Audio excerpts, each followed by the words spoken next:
be good. Good. Welcome, everybody. It's September 9, 2019. We are at our pre-council workshop. It is 2:05 p.m., and we will be discussing the capital project draft prioritization matrix presentation and infrastructure review. This is a workshop. Thank you to staff for preparing the documents for this workshop. And I'll hand it over to you, Oscar. Welcome. So I will briefly say real And quick. Joel. We have put a lot of work into this. We've met a couple times preparing it for you. Oscar will present and he will go through water, sewer, roads, stormwater, parks, and facilities. And then Chuck will talk about capital projects, and then Rachel will close with the financial side of things. The point of this is to not scare anyone. It's just to give a status of where we are on infrastructure. And that's been the goal the whole time. And so there are some things in there that are shocking, but they just need dealt with, and that's why we're having this meeting, is so we can bring them to attention and start dealing with them and get them fixed. So with that said, I'll turn it over to Oscar. Thank you, Joel. So first of all, I wanted to kind of say thank you to Joel and to Mayor for the opportunity to be here. You were right. There's a lot of opportunities, like the Mayor likes to call them here. And so thank you so much for that. I'm going to provide basically a quick overview of what we see out there, the condition of our infrastructure, where we think our problems are, and a little bit about where we should be in the next few months or a year. So, my computer locks me out, so. I think hit the thing again, or is it? Yes. There we go. So, quickly, the good news is that I have a department fully staffed. There's one person that is retiring in December, but other than that, we're really good, and everybody is a great team. So that's the good news, is everybody pulls their weight. They're a very dedicated group of people that maintain the city, and I think it shows with the resources that we have. This is this year's budget. Gonna kind of see where we spend a lot of our money, the majority sewer, water, and roads.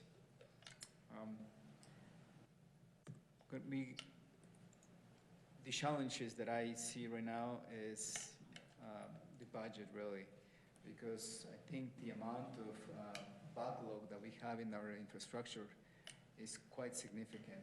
Just looking, the three graphs that you see on the right, that is really a picture of what we think is the critical needs. And that's about, $33 million, where we think that which systems are the worst. That's without really taking into consideration streets, facilities, and parks, and which I'm hoping to have a better idea in the next few months. The age of our infrastructure, that's always an issue. The condition, the growth of the city, so all the new connections and new service areas that we have to maintain. And then the short and long-term maintenance and major repairs plans. Those are not that deliberate for us to take action over the next few years, and that's something that I plan to work in the next few months. Really develop the short and long-term maintenance plans so that you guys can find us the money so that we can take care of those issues. Will you do me a favor? Will you take that microphone, put it on the other side of your computer, and just bring it a little closer to your face, and then just repeat the number again for the watchers, just so there's no... So for the critical needs, I think it's around $33 million. There's a lot more than that. That just kind of takes the worst areas. Chuck is going to probably show a much bigger number than this. Again, for the future, 3 to 6 months, I like to be able to develop the short and long-term maintenance and major repairs in a more deliberate approach so that we actually know what we need to spend every year in which areas. And that's going to be something that we're going to have to do as a city. The organization, I see some challenges, mainly because a lot of the leadership is fairly new. I mean, Joel, starting with Joel, myself, and even, our engineer, I think is a year. It's not quite, he knows a lot of stuff, but I think we're still a lot of growing to do in this area. We're going to start with water department, and then we'll do sewer, streets, parks, and facilities. So if Levi is going to join me here and get it started, and then he can jump and help me with. Levi, should we put a microphone in front of you, or should you share? Now that I had to move it away, sorry. Yeah. Yeah, see, that's the kind of team that we have. We can I share. have a feeling that this, Yeah. I have a feeling that this, yeah, Thanks, I think Joel. let's just go ahead and make sure that everyone's got a microphone, only because I do have a feeling that this meeting today is going to be reviewed by other people that weren't able to attend and probably referenced. So. All right. All right, so I think that's one of the most critical things that we do for the city. We provide really top quality water, and we have really great sources. This is an overview of our system. Really, we have the springs and 2 wells that are really critical for the city. The treatment that we do is very minimum because the water is so great. We do basically disinfection, which is chlorine. We have the 3 storage facilities, and then the distribution is right there. How many miles of main, number of hydrants, valves. We do have other sources that are not developed, and it's something that I think we're going to talk on the capital programs plan, because to address some of the shortfalls in our system. Excuse me, Oscar, do you guys Yes. water Swanee Park from a well, or is that from other sources? I mean, from its own well, I guess I'm trying to say. It's culinary water, but there is a well right there that needs rehabilitated Okay, that we could use for irrigation, but it needs but rehabilitation. that one didn't make your list, I guess that's why. No, there's a few wells in there that didn't make the list. For example, I think we have a well here. We're working to see what we need to put on our name. I don't think it's still in our name. And so the ball fields, I think they're used well. The Swanee is another one. And then there is a couple of abandoned wells where we have our main wells, which I didn't really put in here. Yeah, that's kind of runs into the several abandoned wells. And we're trying to strengthen our records so that we continue to own those, and then we can have them it's a resource, it's a city resource, so we should not lose track of that. Levi, you want to go ahead and... The water department consists of 5 employees. You can reach any of us 24/7. We have somebody on call every day. We all share that responsibility. We maintain the water system, replace, repair, new installs, water connections, fire hydrant maintenance, replace, repair, flushing. Water meters, read them monthly, make repairs as needed. We do a lot of water sampling, and we have certifications we have to maintain, achieve or maintain. The graph on the right is a snapshot of last year's workload for the water departments. I'm not able to do the same thing for every department. This is one of the ones. We have a system that actually tracks really well our work orders and our workload, but it's still a progress. So in the future, we want to have the ability to do the same thing for all the departments. And the pictures you're looking at, the one on the top left, it's an old water valve and ductile iron main, PVC service line, which is outdated. We don't use Schedule 40 PVC for water services anymore.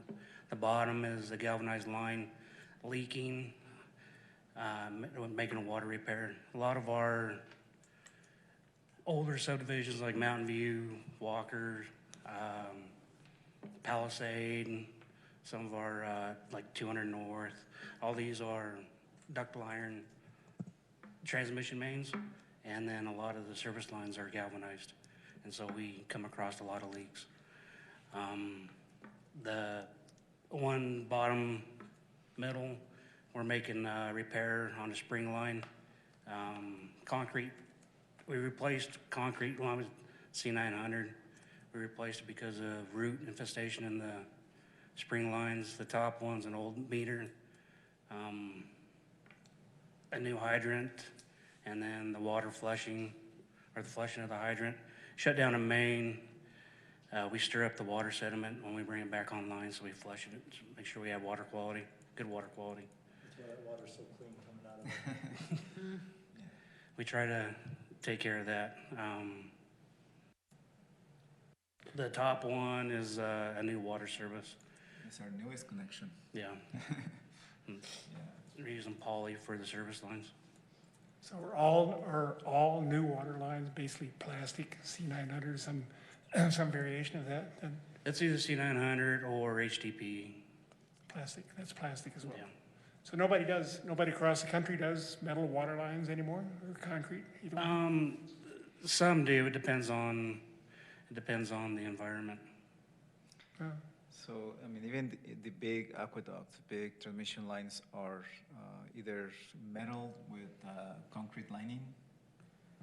So that's, or concrete, big concrete pipes, yeah. But that's, aqueducts. This is just a list of the certifications, what we have and what we have to maintain.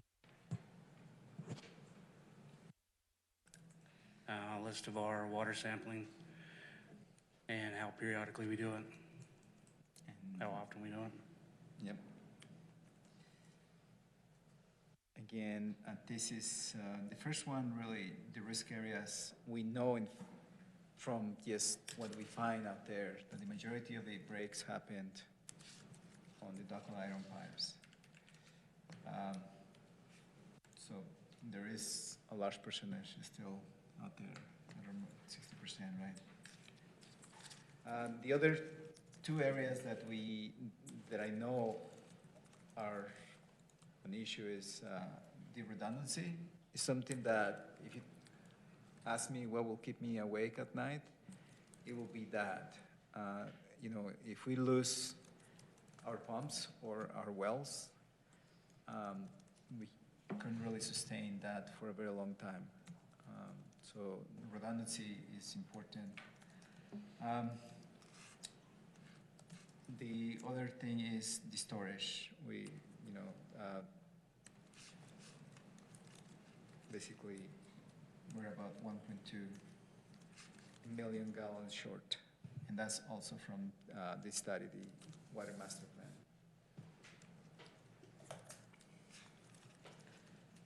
This is kind of an overview of those two areas in the master plan, how, basically it shows that the current sources, basically we produce what we consume.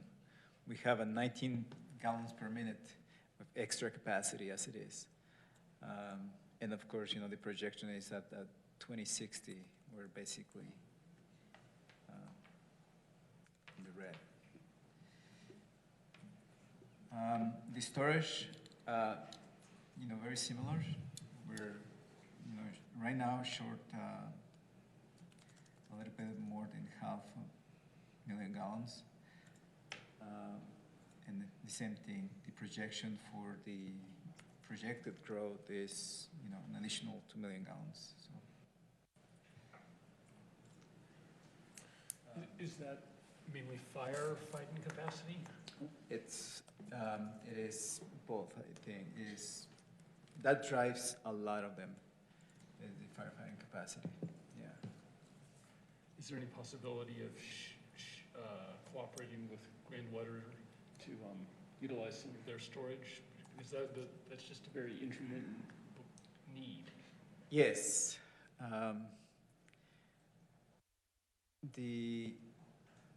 There is a recommendation for us to cooperate with them on the issue of redundancy or sources, because that will make sense. On the storage, you know, even if we were connected, I don't think you can move the water around that quick. So I think it's really gonna be an extra storage. I don't think meeting that requirement. It's possible to connect their water system to ours. Yes, Oh, and it's possible to connect their storage to ours, but it would take pump houses, and it would probably be just as expensive as to build new reservoirs within our system. Yep. To do that. Yeah. So, Oscar, quick question. Chuck mentioned to us a while back that he was thinking about building another well close to an abandoned well, maybe out by the golf course. Is that your redundant well that you're talking about? It is one of the ones on the plan. Okay. Yeah, and I think there's an RFP for that, but Shaw can talk to that. It's basically rejuvenating or putting a new well, basically. And how much is that of the 33 million? 1 point, I think it's close to 2 million.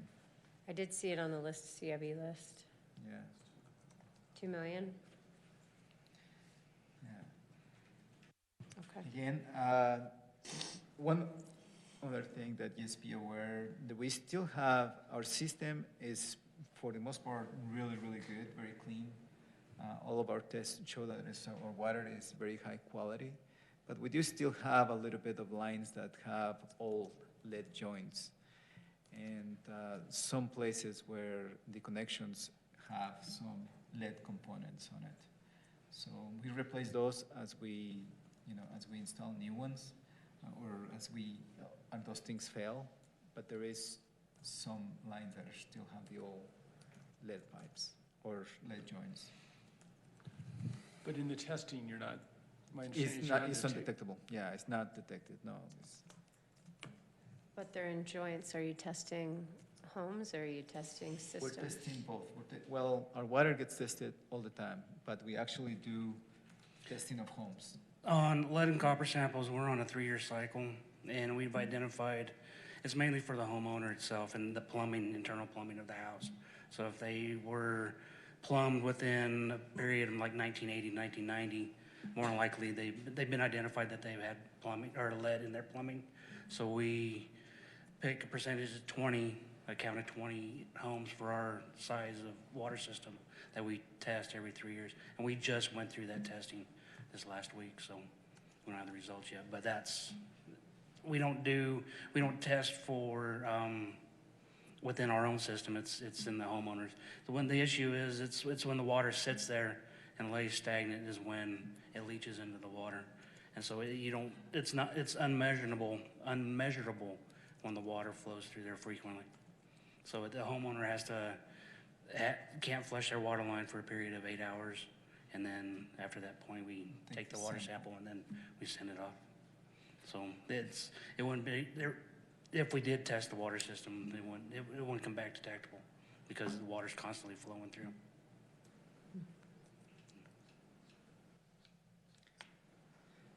On the water infrastructure challenges, this is really our field experience and what Levi really knows where we have some issues or some potential issues. This list is just a couple of things that aren't on the master plan that I feel we went to numerous times for leaks or just whatever, and the areas that need attention.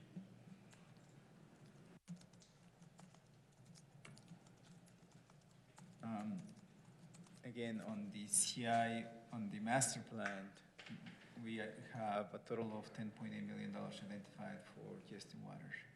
You can see where the storage, I think the source, that the 4 million is probably the pump is in that. The storage is just a new tank. Um, And then there's a lot of fire projects really that, basically, I think we make the lines bigger, right? It's to move the water, there's a lot of those.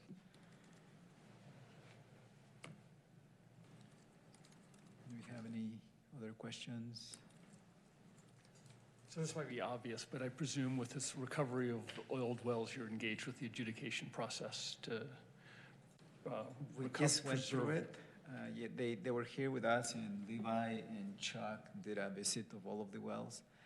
And I actually, I mean, there's, I think, some that are not in the list, but I like to include on the list, like the one here, the one in Swanee Park, all of the wells. I want to make sure that we don't lose track of that. All of our sources, including the streams, yeah.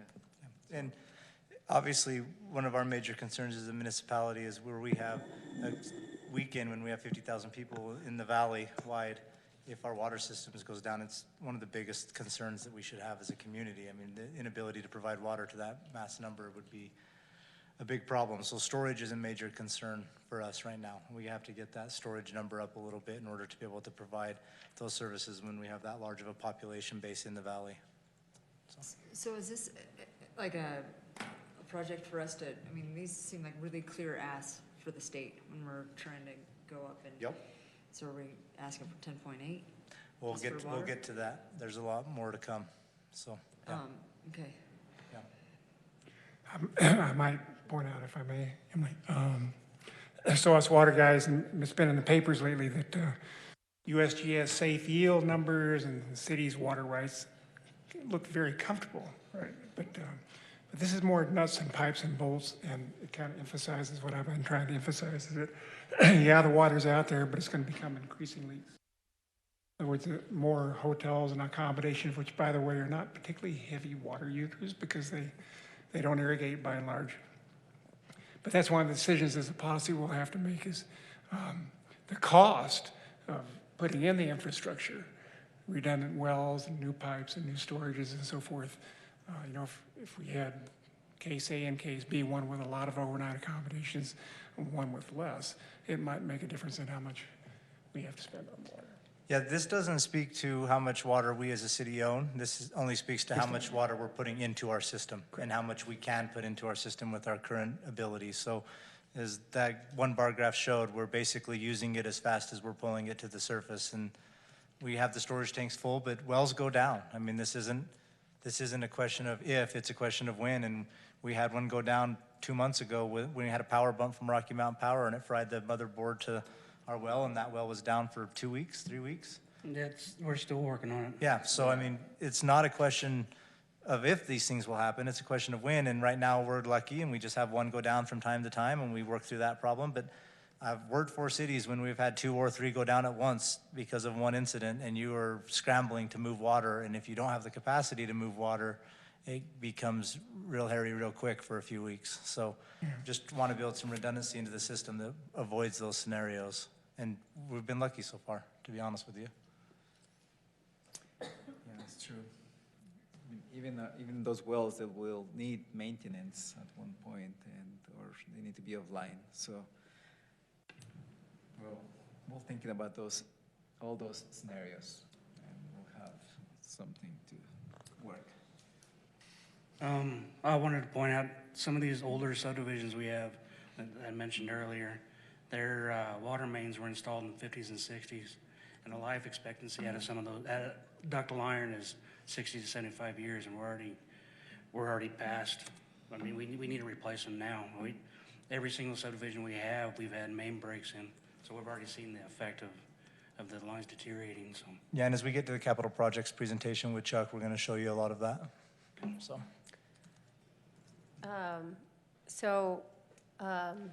How long have you been with Public Works, Levi? 19 years. And so you've seen the evolution and so from your perspective, this coming to a head now is a result of what? It needed attention 10 years ago. I mean, we're behind.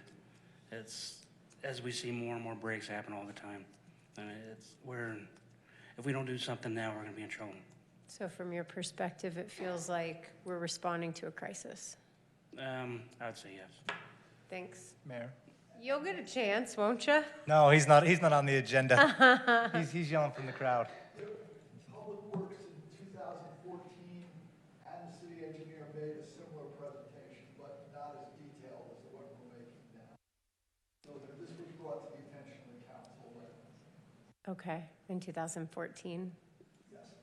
Thank I you. guess maybe what the mayor's trying to ask for my edification as well. Do you feel like you're making headway over the years? That No, we're barely maintaining. Really? Yeah, and soon we're not gonna have the manpower to keep up. And that is really my perspective here, that we're really, as public works organization, we're only doing the minimum. Basically, we're putting out fires, but we're not really have a strategic No plan. pun intended. No This is pun the water intended. people. Yes. So there's no really long-term plan. We have these great master plans. That's a great start. So we have to make them more functional so that we can plan for the next 5-10 years where we're going to spend our limited resources. Thank you for answering those So questions. what do you need from the council? What specifically do you need from the council other than money? Let us keep going and get through a lot of it, and maybe we'll answer some of this as we Okay. go. Fair Yeah, enough. approves much needed work done, Yeah. yeah. But money, ultimately. Yeah. And what we really owe you is a good plan that you can see where our money needs to go in the next 5 to 10 years. And that's something that I think is going to happen in this year. Yep, and I agree with Oscar. It's not enough for us to come to you and say, here's all the problems. I mean, that doesn't work. And so as we go forward, we'll work through the rest of these, show you what we're doing, and then at the end, that's the plan, is over the next 6 months, we're going as a team to start laying it out, how we're gonna pay for some things, what the projects are and what order they should be, and then come back to you and say, this is our game plan for how we're gonna fix this. So, not coming to you as much as to say, fix this, as much as to say, here we are, this is our plan, this is what we're working on. So, okay. Thanks, Levi. Yep.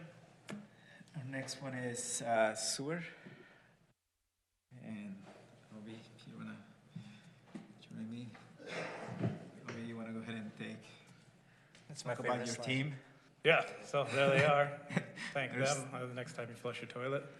Well, not at the same time, obviously. Will you flip your mic toward you? Thank you. Okay, so there's 3 of us, we're on call all the time. It's 4 months a year. I'll do the math. The responsibility, so we do a lot of inspection work. We inspect all the manholes every year. We get through the lines every 2 to 3 years. Periodic maintenance, that's mostly, we're talking about cleaning, anywhere from 3 months to 5 years, depending on, the condition, the material. 3 months is gonna be a really bad line, right? And we do grease trap compliance, new connections, we respond to backups, we report those backups to the state, and then there's quite a few certifications we have to keep track of. So as we go through this, like Chuck's gonna talk about capital needs, some of the stuff, we have some large equipment needs that aren't gonna be on that list. Our combination truck is getting old, that's gonna need to be replaced. The excavator is gonna need to be replaced, or we're gonna need to buy one, we don't have one. That's gonna allow us to dig some of these deeper lines, the backhoe will need replaced. We'll need a facility, and then the capital needs are about 5 million. That number really is just like a point-to-point replacement. That number, to do it correctly, that number is gonna be much higher. So that's kind of a snapshot of our certifications. So the general overview, we have 30 miles of pipe, 580 manholes, 2,000 connections, 5 lift stations. There will be 6. We're going to build one here this winter. Where? The north trunk line, kind of behind the archway. Right. Yeah. 78 Greer, that number's higher than that now. It keeps going. We keep getting new restaurants. And who knows how many out there need them too. So. Yeah. Yeah. So quick look at lift stations. We have, click it again. So those are our 2 large ones. One's at Lions Park, one's on Williams Way. The new one, if you click it again, is, it'll be right there. And then there's those three other dots on 5th West there where they're just like homeowners, single home lift stations. It's where we put in a storm drain that blocked their path to sewer. And that's lift stations. Some problems we see with lift stations, clogging, that is our most common. Those are rags, flushable wipes. No, you guys don't flush flushable wipes, right? Flushable rags. Flushable wipes means it won't stay in your toilet. Yeah. Yes. That's all that it means. It does not work in our system. They are not flushable. Yeah. And I mean, we found shirts and all sorts of other stuff. Floats, so the floats are just basically mercury switches and they will hang up and then the pumps won't run. So that's a problem that it's pretty easy to solve usually. And then occasionally the pumps just fail. That was the best pictures I had to represent pump failure. Sorry. And lift stations, I mean, they're a necessary evil, but they're a problem. I mean, Yeah. if you can engineer your system to not have them, that's best case scenario. The pumps always are going out on them, and once they go out, you only have a certain number of time to get it pumping, or it starts backing up into homes. So Yeah, we have no ability to like turn sewer off. no. So, and so we've replaced, so I've been here about 4 years, we've replaced all of the sewer pumps except for one of the homeowner ones in that time. The ones that you showed on 5th West, because I'm familiar with other lifts, are those city-owned, whereas other lifts that I know of that are privately owned? Yeah, and so those are city-owned because those homeowners had sewer, and they had gravity sewer, and we put in a storm drain, and they couldn't get, and so that change, is on us, that's ours to own. Yep.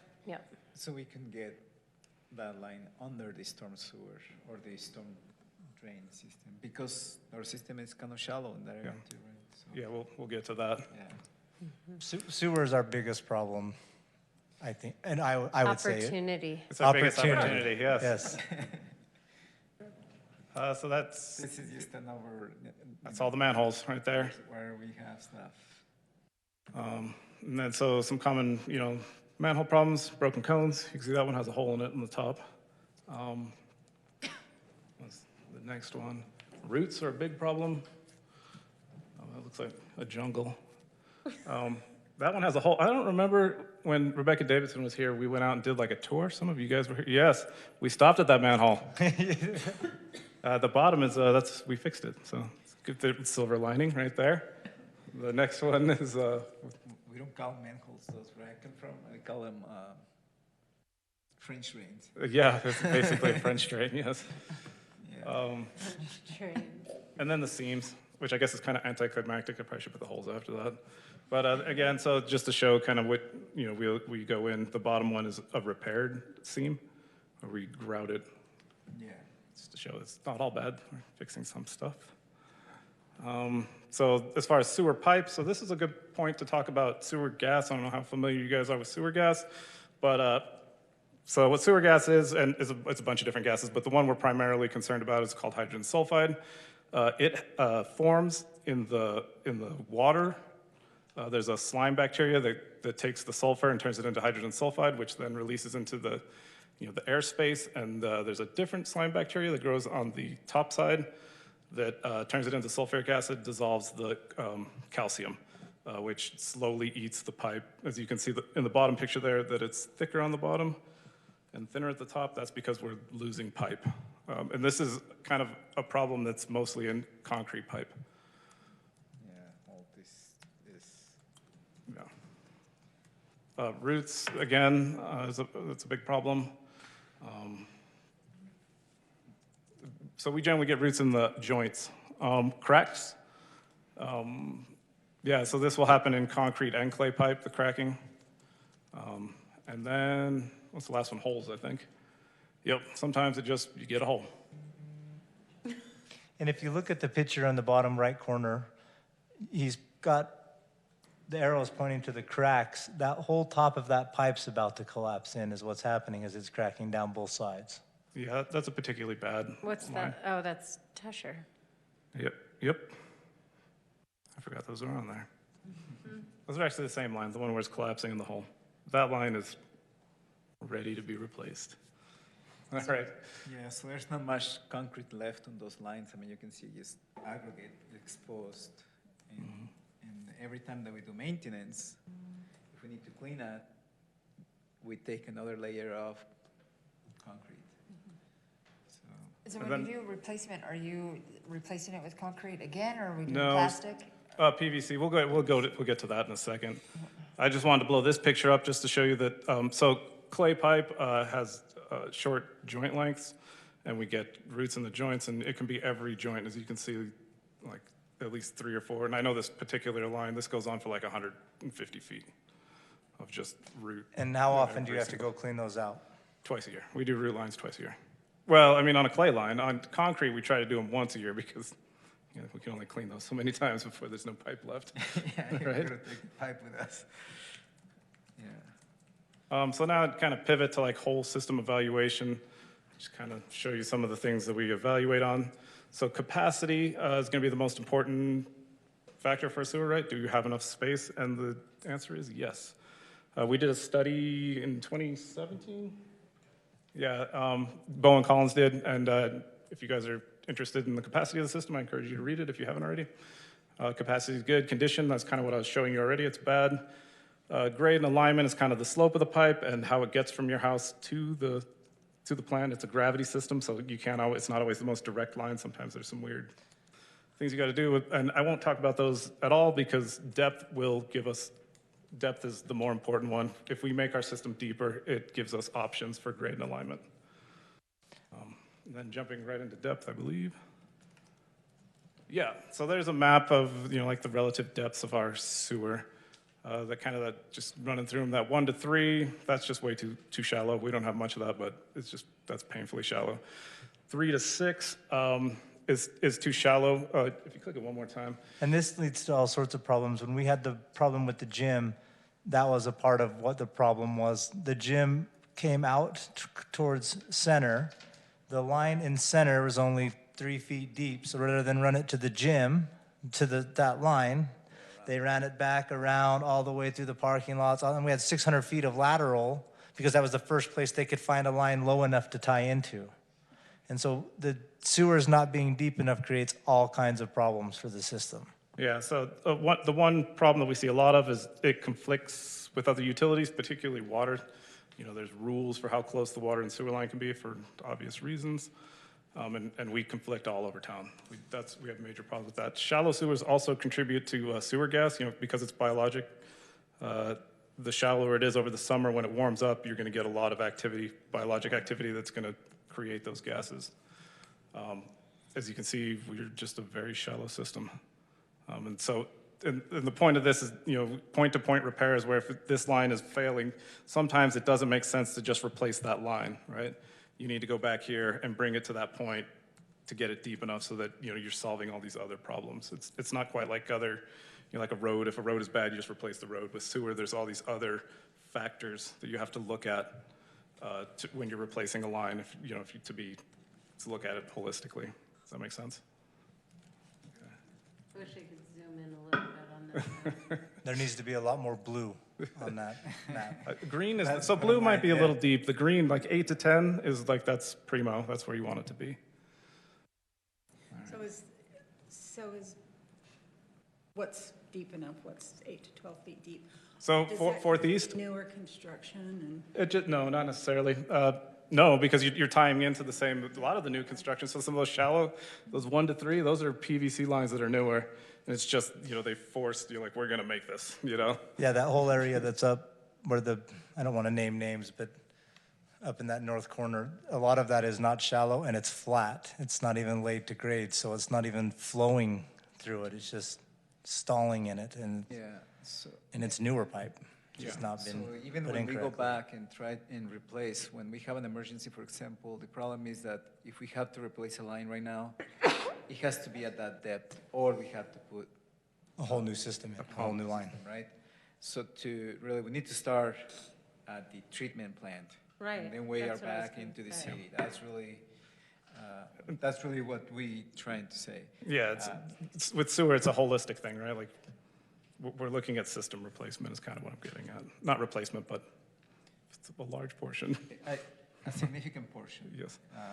You know, between the treatment plan and I will say almost the 191, right? Or Yeah, You say the treatment plant, we just finished our treatment plant. treatment plan was it's built. good. We're with talking that. about How do you the get it lines there? from the treatment plant Yeah. to, to the connection. So the Not- treatment plant actually was built with that in mind, I think, right? The depth of the treatment plant is perfect. Now Okay. we have a pretty deep, basically pit where our water comes through. So that's, yeah. But we need to bring that depth out into the system. And one of the- Basically, it comes to the treatment tank shallow and drops into this giant, very deep. Then we lift it back up, which is And what about really like, energy inefficient. what about the Cane Creek area? Cane Creek, what about it? Yeah, the Like bringing sewer South there? trunk line project or? So elevation, so let's just use the intersection of King Creek And Fifth and West? Fifth West as a point. The elevation there to the sewer, the That's- wastewater I reclamation think we have facility? enough elevation there to get us to the sewer. I was told that that was like lower than the This- plant and would always need a And this lift. is, and this is why you have lift stations, right? Because it has to flow downhill for it to keep going. So you just keep flowing downhill until the point you can't go any deeper. You get to that 12-foot mark, and then you lift back up But I to, was just asking, is Cane Creek higher than the, No, it can gravity from Cane Creek. We have a plan for that, actually, I the think South Trunk so, I line. think so. So Ken Creek is right here.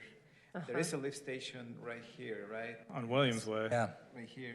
And that lift station is there because there's not enough, our lines are kind of shallow right there.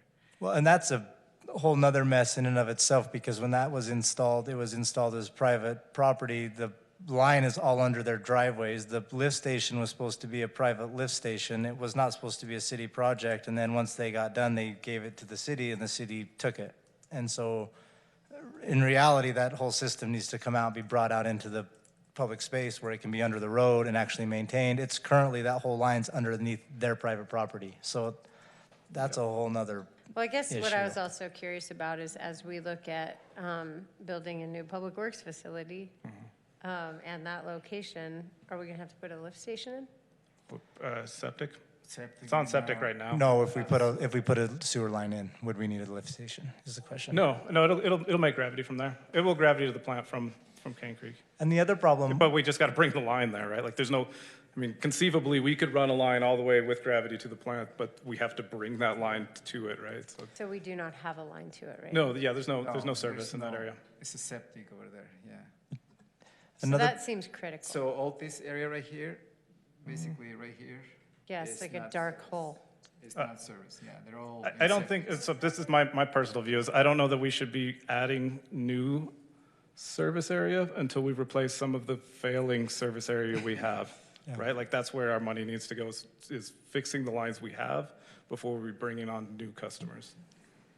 But we are our own customer with the Public Works Yeah. building. But it's at the bottom. We could end put in of a lift the station and get to watershed. sewer from We're there. not protecting culinary water wells from septic systems down there. Like, out in the valley, like, Glissa Yeah, so- replaced all this, had everyone going And that on makes. sewer. But there, I mean, we have a system that works. I mean, people have, Yeah, people, there's really it's gonna be hard to justify because our sources, none of them are right here in an aquifer, is way upstream. So really, we can say that those septic systems can potentially contaminate our sources. That will be one way to say you have to get rid of your septic system. and if you look at the age of the pipe, the depth of the pipe, it's the core Moab that's on the crux of failing, and you won't be able to put those on septic. I mean, the system has to be fixed in this area. Yeah, which, if we go to the next slide. This shows the material, and this also kind of serves as a way to look at the age of our system. So that the red one is clay pipe, that's gonna be, those were installed in the 30s and 40s. Concrete's orange, that's gonna be the 50s and 60s, you can see that was a boom time.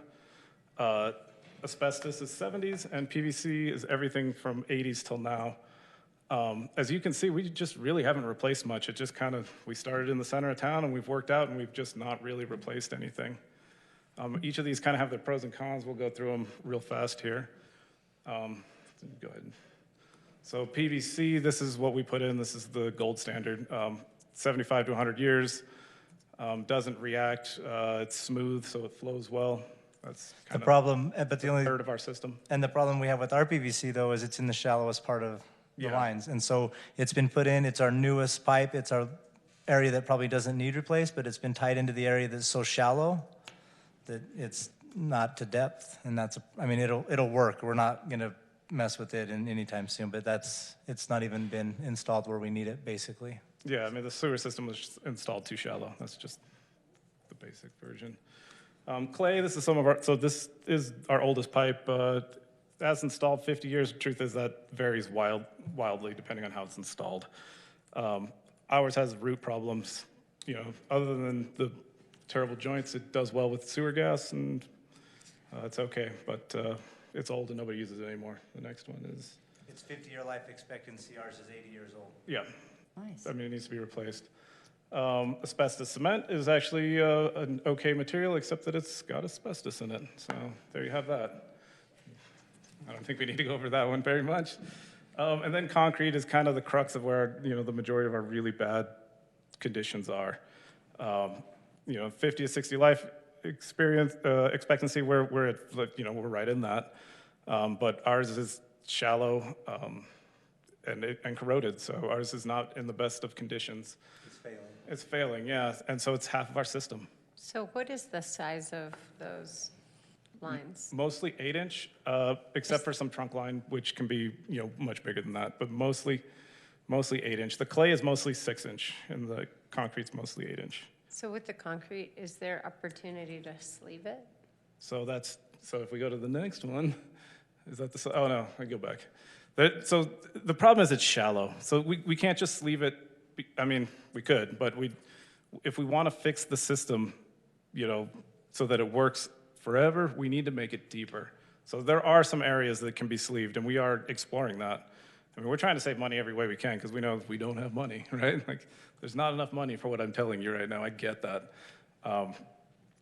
But, you know, we really should be, the amount of money we're talking about putting into the system, we really should fix some of these other problems, not just condition, but these crazy alignments out of people's houses that go, you know, behind their house and down the block and combine with 5 or 6 other, I mean, like, we should fix these problems with the amount of money we're gonna need to put into the system.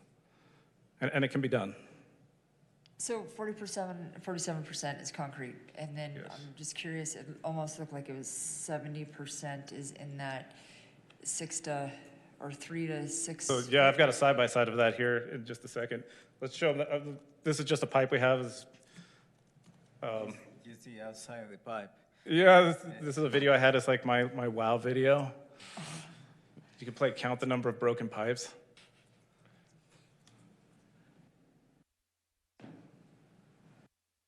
So you get a leak and you dig it up in one spot, and as you keep digging back, it's like you think you're fixing a 4-foot section, and by the time you get done, Yeah, so we couldn't see these cracks from inside the pipe, right? They Are were. you going to tell us where this is? didn't Do you mow want to know? Yeah, It's on 200 South. yeah. So, yeah. So So this is what we're back to what you were saying.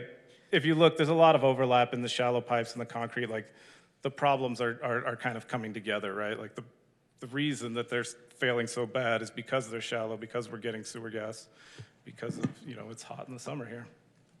I mean, concrete's probably not a good material for around here. So Colby, is most of the concrete pipe underneath the roads where you can get to it, as opposed to private property and where you can't, maybe? I mean, if you have to excavate it and dig it all up and replace it, how difficult is it to do? It depends on the line. Most of it is in the road, but so the sewer system also has some interesting, like, if they needed to get from A to B, they would just do it. And so we have some lines that don't have right-of-ways, easements. You get over by the mark. If you go over by the mark, they run back behind people's houses, into other people's houses, down there. I mean, we don't even know where they're at, to be honest with you. There's blocks of town where, like, we don't even know where the lines are. So The services. Yeah, the Like, we know where service all of lines, our the lines are. laterals. Yeah, the laterals. Like, we don't even know where the laterals are coming into the system at. It's like, there's 8 houses here and there's one tie-in. It's like, well, where are them other 7 houses tying into that one tie-in? So, And there is, even nowadays, we're still finding things like, houses connecting to somebody else's main line to get to our system. It's outside of our, area, but still, those things shouldn't happen. They should be connected to our system individually. And it's something that we're working so that we can standardize the process, the expectations for our residents. That, some of those, if you're far away from our line, it's going to cost you a lot to get us to our line. So. And so this is a chart that he put together, that Oscar put together based on that Bowen Collins study. This is based just on like a visual kind of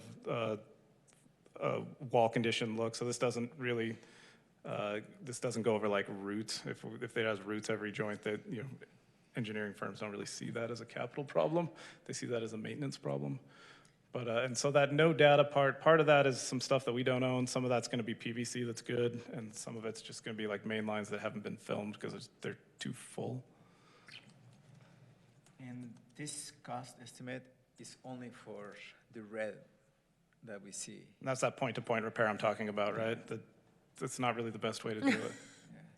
So I think it's Red the, and hopefully I think the it's brown, the too. 2 red ones. it's the 2 red ones. The It's critical about and the severe. Unless we're just giving up. the problem, Sorry, too but the far. problem with this is that this is predicated off the filming that's been done and what they can see. And it's like Obi said, they dug up the one line because they had a crack and they couldn't see any of that from the inside. But once they started exposing it from the top, they could see that what they thought was a 4-foot section was bad was a 40-foot section that was bad. And so that's what they can see from inside the pipe.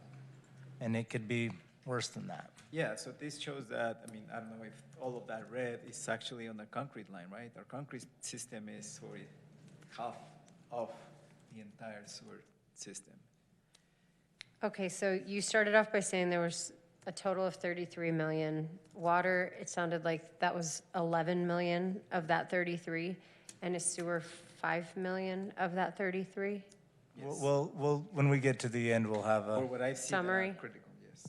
Thank you. But well, like I said, that's just in sewer. That's just a good place to like start. Because like I said, you don't want to do the point-to-point repairs. That's not. We're leaving behind so many other problems. In some places we may have to do that because the places the lines are that bad and we may not have the money to. But we really should be looking with an eye towards fixing the system, making the system a better system and not just So next time when they come around, they can just sleeve it, right? In 100 years, they can just sleeve the pipe we have and not have to dig it up and be like, well, why didn't they make it deeper then? Mm-hmm. But of these like critical, maybe not this severe, but of the critical, is there opportunity? There's really not connectivity or opportunity, depending on how far they are from the plant, to do that. So there's depth in a couple places. Does that make sense? So there's the plant along 4th East. It's quite deep. First, the project we just did is very deep, along 1st West. Oh, yeah. So. Oh, hey. So Great, we great can, work there, by the way. Yeah, so we can bring out, we can bring depth in, depending on where it is. We don't have to go all the way back to the plant, is what I'm saying. That we can bring it out Got it. in a couple different places. Okay. This is a map of that graph. This is not. It's kind of that same map, right? It's the same one we've been showing you of that core part of town that's failing. Okay. And then questions. Oh, you changed your questions. Yeah. No, it's, I changed a couple things. yeah, So perfect. 5 million for 16% of our pipe. Yep. Okay. Thanks, Toby. Yep. Hey, street and stormwater.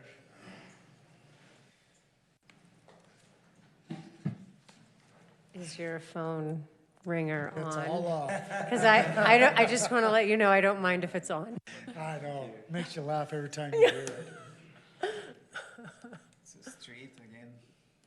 Yes, well, we recently hired somebody, and then they found better opportunity somewhere else, so I'm down one. I have a few applicants right now that we're looking at, so hopefully we can bring that back up. We're responsible for everything you see on the surface of the roads, the right-of-ways, the trees, the bushes, sidewalks, curb and gutter. We're on 24-hour call, all 365. We take care of all the flooding issues, storm, snow removal on all 26 miles of road.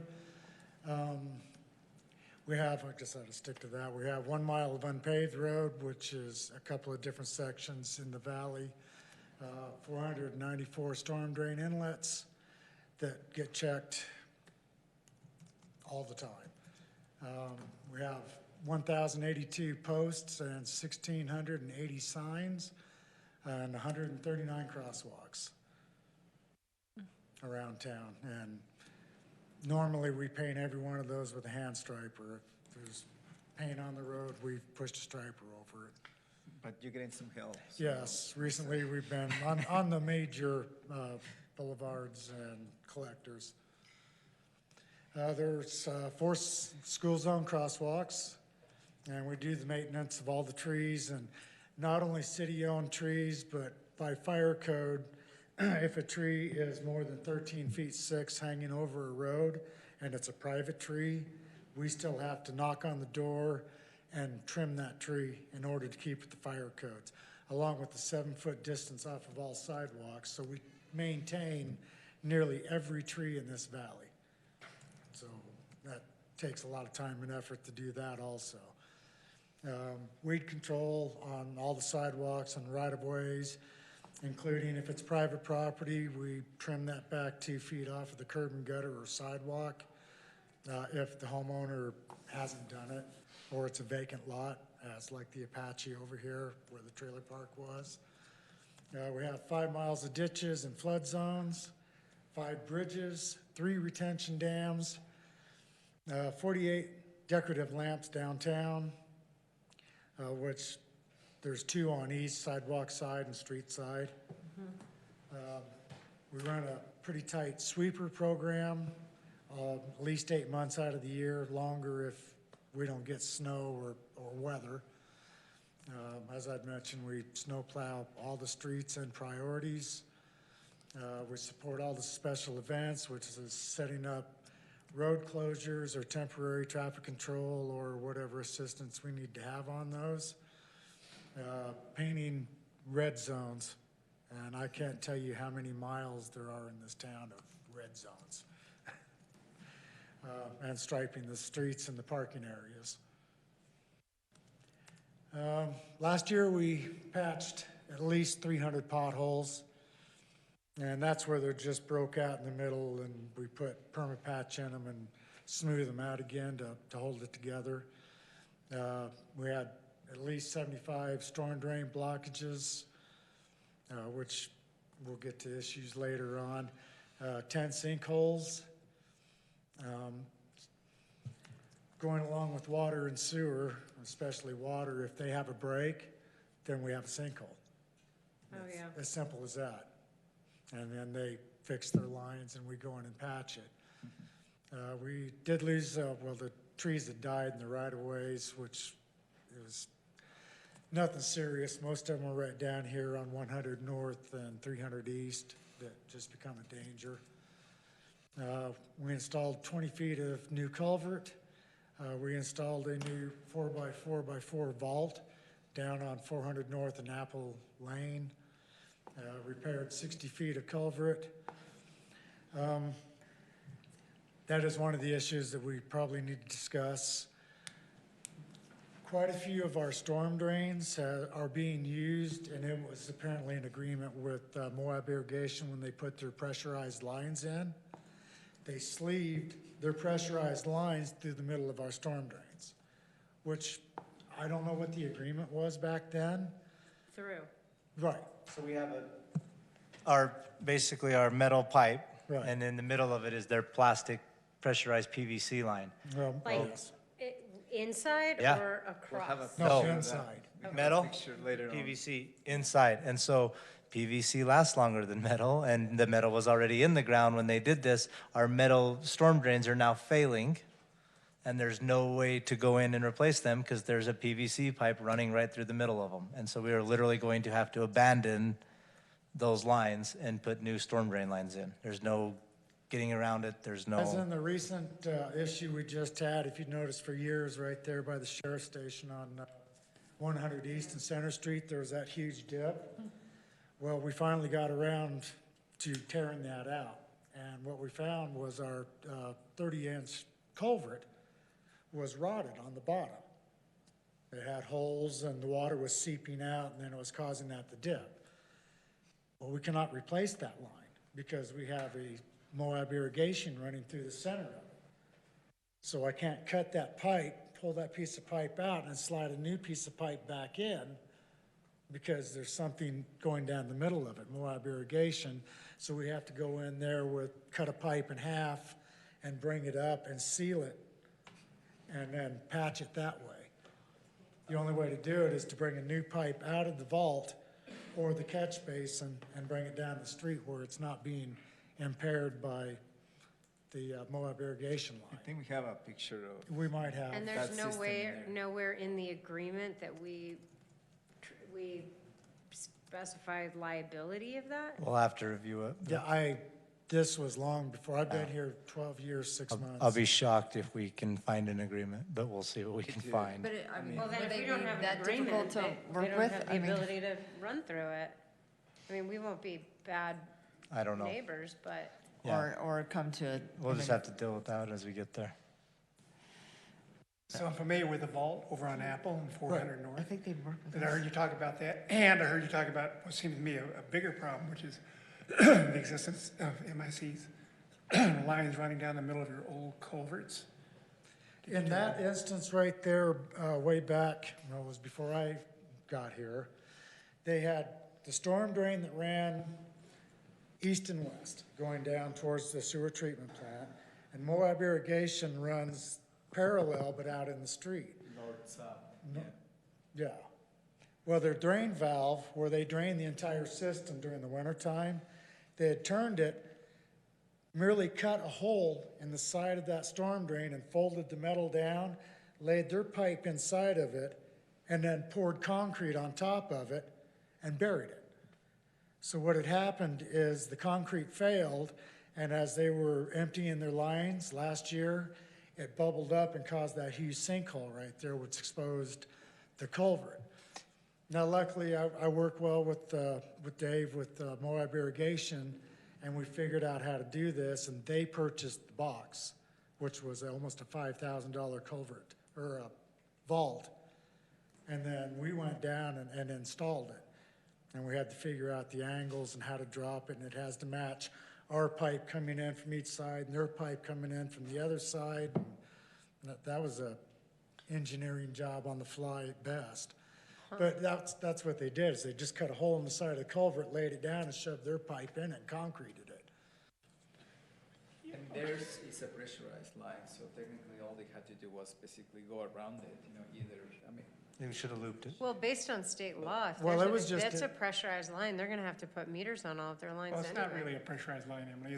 There's a blocking valve that normally cuts that off, and when they drain the pipes, they just open the valve, so it's not, Right, they were using it think of as it a as more drain, stormwater, that's why. which we I use it. get, they drain it into the culvert.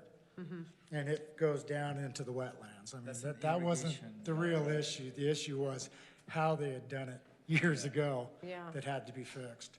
Okay, well, Jeff, I thought you guys were talking about elsewhere in town, over by the Hoodoo, for example, where years ago, for whatever the reason, the city granted MIC permission to use the insides of culverts to run irrigation pipe down, but you're not speaking of that here. No, not that, the vault that we put in down on All I Apple. know, okay. So, but that in itself is an issue. It Yeah. doesn't mean, okay. yeah. That's bad practice for us as the city. Right. It's great for the irrigation company because they don't got to come in and excavate anything. But when That's I saw awesome. that, But I for us, it's was- horrible.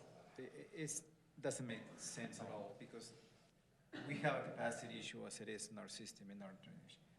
Putting another thing inside a line, that's just, I don't know. Yeah. Challenges, I guess, you know, a picture can kind of, See, like on West 200 North there, all that black line is crack seal. And when it gets that bad, that's the only thing holding it together. You're now into alligatoring, as they call it.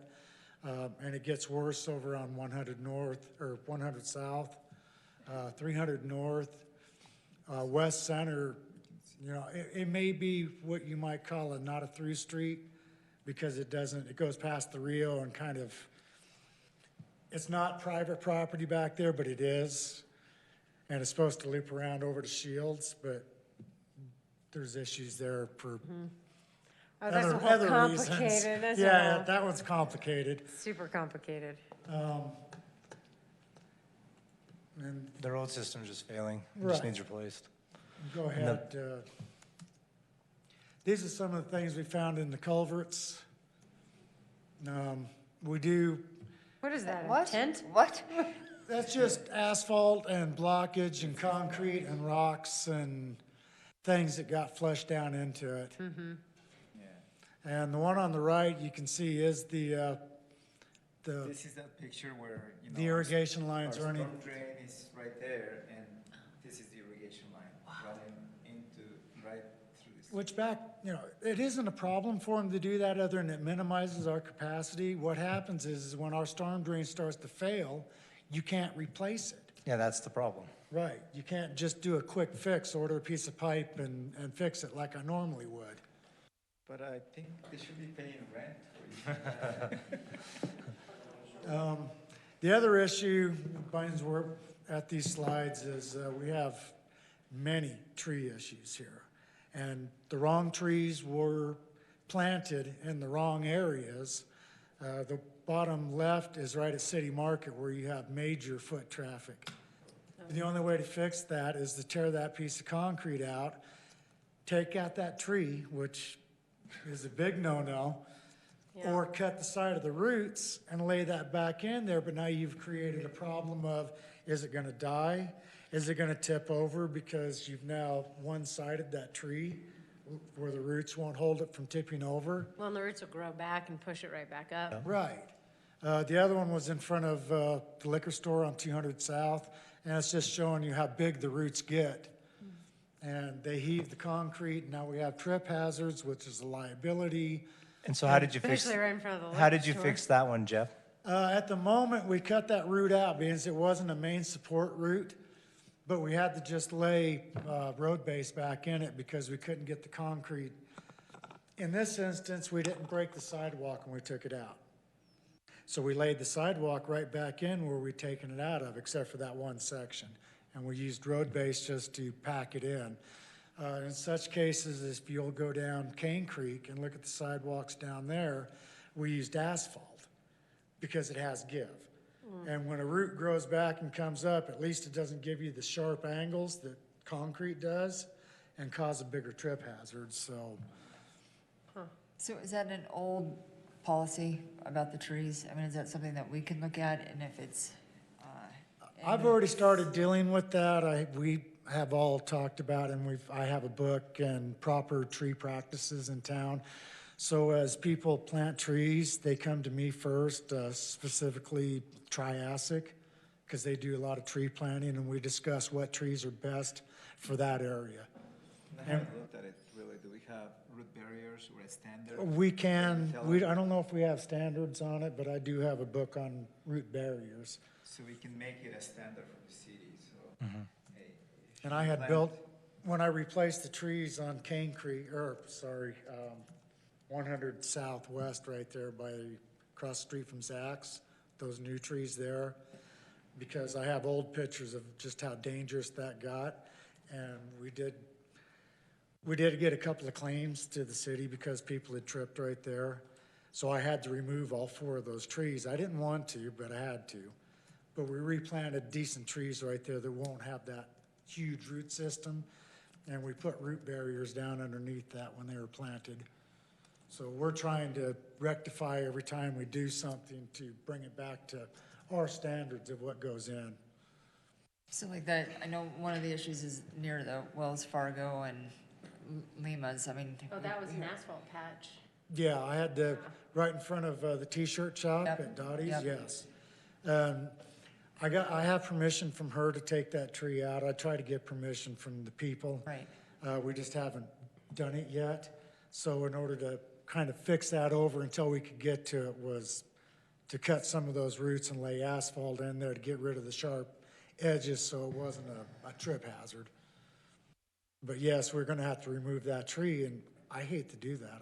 It's a nice tree, but if you look right up this street right here, you'll see those trees on the south side, what they're doing to our curb and gutter. Water doesn't flow down that curb and gutter anymore. It's pushed the road, the curb and gutter, everything up. You know, those type of trees need to be removed, and that makes you a villain here. Makes you a bad- villain everywhere. and, you know, like I said, I like trees, I don't want to do it, but when they start becoming a hazard to pedestrians, bicyclists, or cars where they're parking on the curb and gutter, then these issues have to be looked at, Well, if we remove trees and replant replant them. Yeah. appropriate Yep. trees, then younger trees actually remove more carbon from the atmosphere than old trees, so. But anyways, that's just a side issue with the sidewalk program. And I have ran a program that cost us $25,000 a year to have our sidewalks ground. And I have a specific program that I work with these gentlemen that do a different section every year. So, To keep our liabilities down from trip right. Well, I mean, it would hazards, be we, interesting to look at that cost difference if to pull the tree out and to plant something that's more appropriate than paying 25,000 to ground the sidewalks. I'd really like to Well, look they at do that. it all over town, though. I mean, it's not just in a specific place. No, I know, It's- but I mean, just in general, if it's, because obviously it's an issue, so. I'm just looking at the pavement condition survey, and there are places that don't have sidewalks that are marked as, This only looks at Good. the pavement. this is the streets. oh, pavement. It's not, Yeah. I Oh. know. Yeah, this isn't sidewalk issues. So if you look at this, I thought the we were still on sidewalks. 100 West has been updated since this Right. was done in 2014. So that Oh, orange yeah. would come off. It would be And- green at this point. The remainder, though, would have gotten 5 years worse. Yes, so it is really, and we have, Chuck has already a study that we're supposed to be getting it, the results this month, I think. And I also have the system that we use to track our work orders and our conditions. I'm using, it'll be updated in December when we're doing actually basically an overview of every section of road that we have. The issue is, as it all ties together, unfortunately. As we did 100 West, which was something that at least 10, 15 miles of road needs to be done everywhere here in town, is a full project.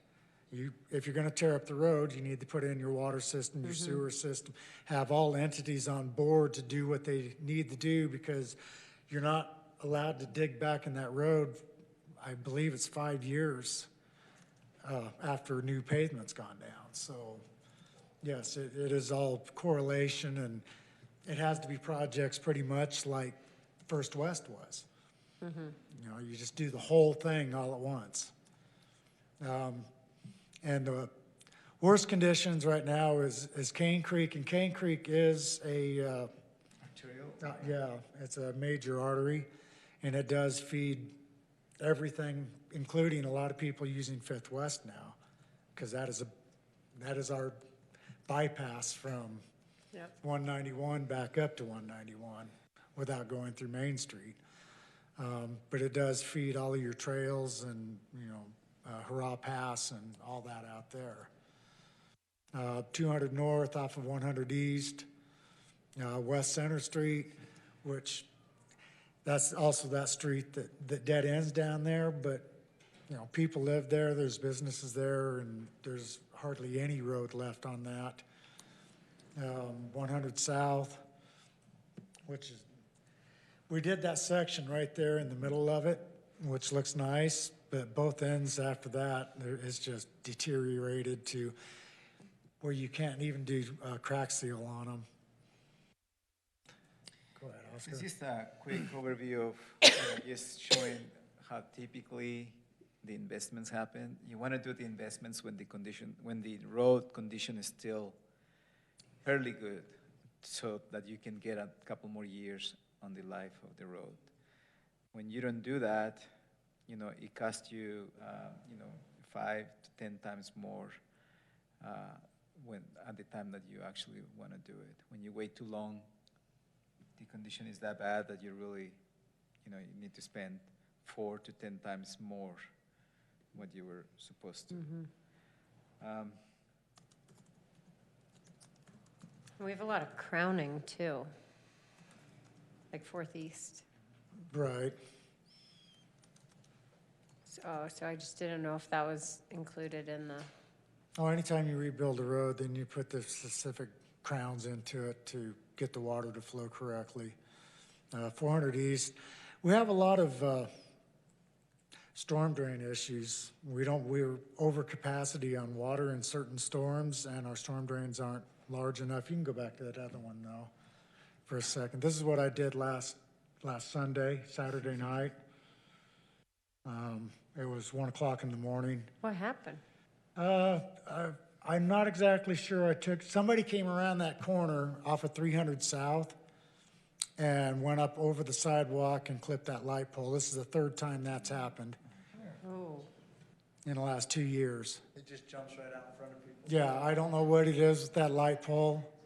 It's the third time in how many years? In 2 years. did you When they replace did it? when they did the project last Do year. we have to have it? Pardon?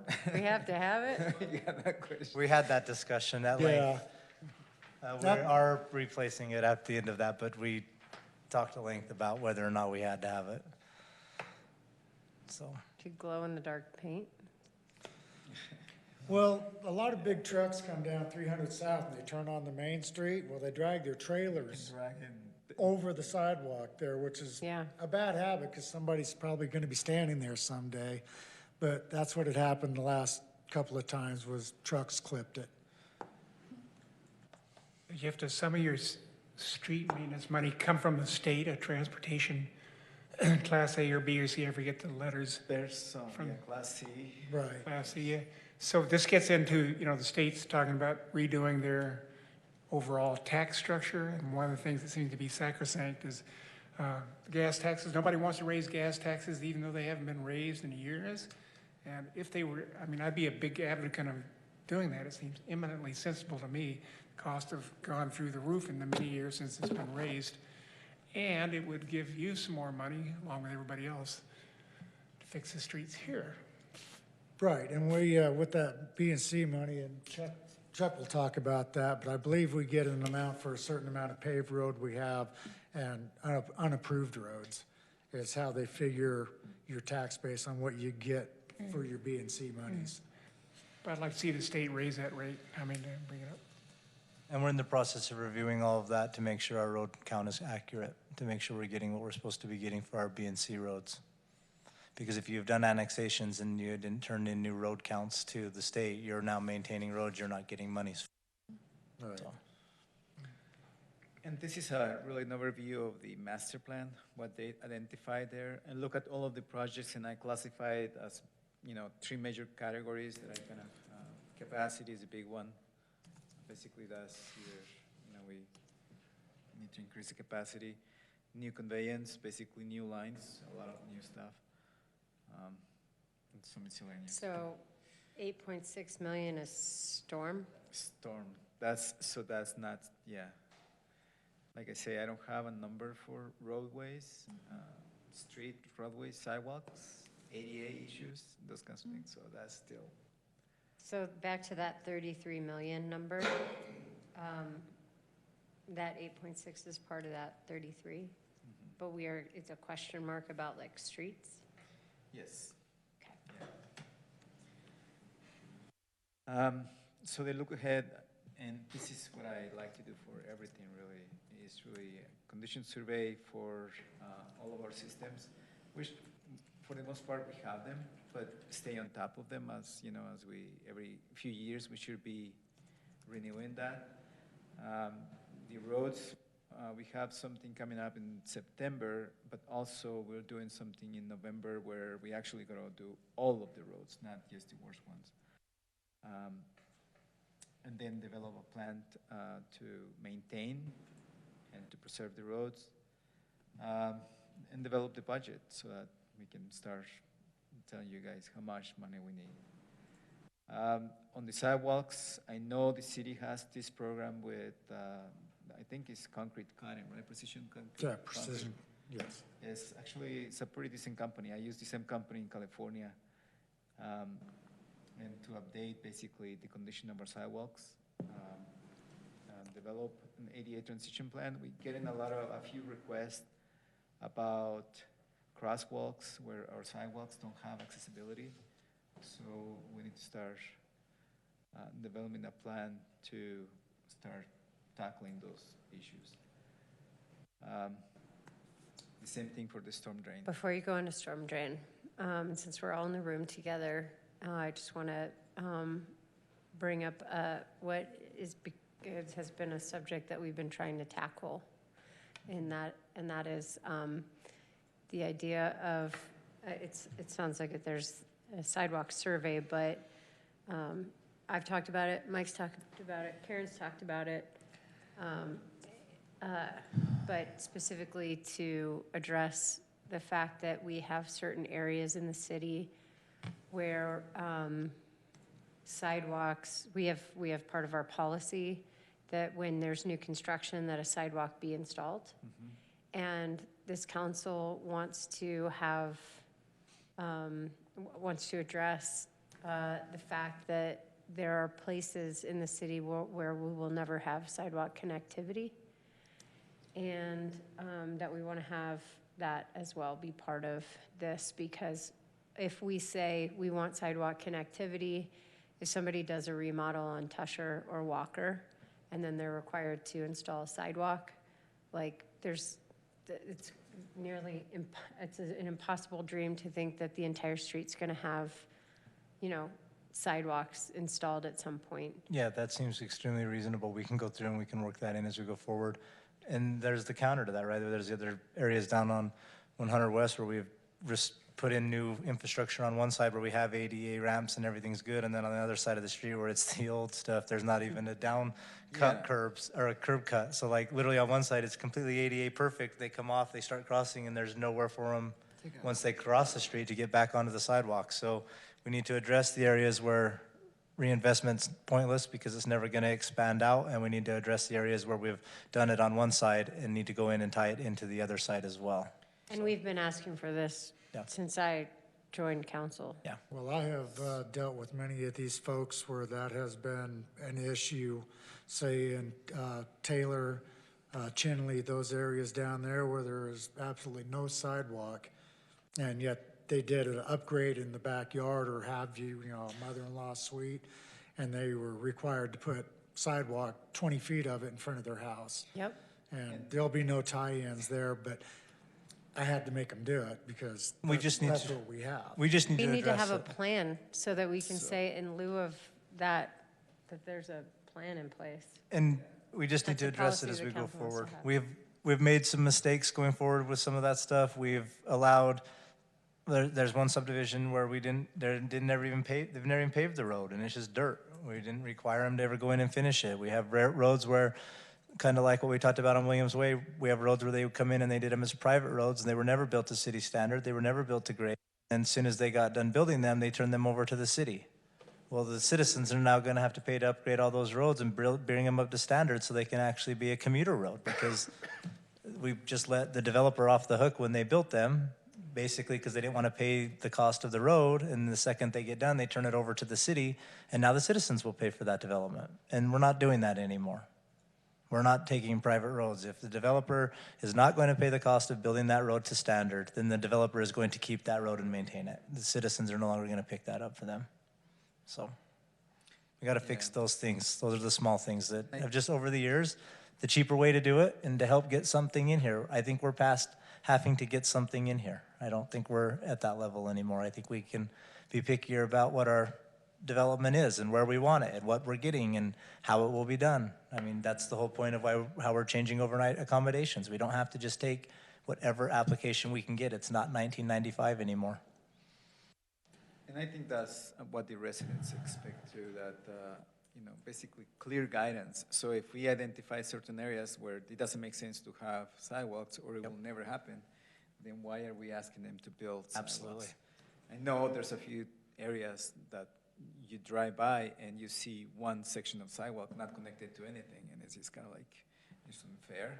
Yeah. I can see their point, but we need to at least have it maybe on our master plan or on a transportation master plan or traffic master plan somewhere that we identified, and it's not, we should be able to work with you to do that. Back in like 2005, 2006, the city did the north end of Fourth East on both sides of the road. There were certain sections that had sidewalk.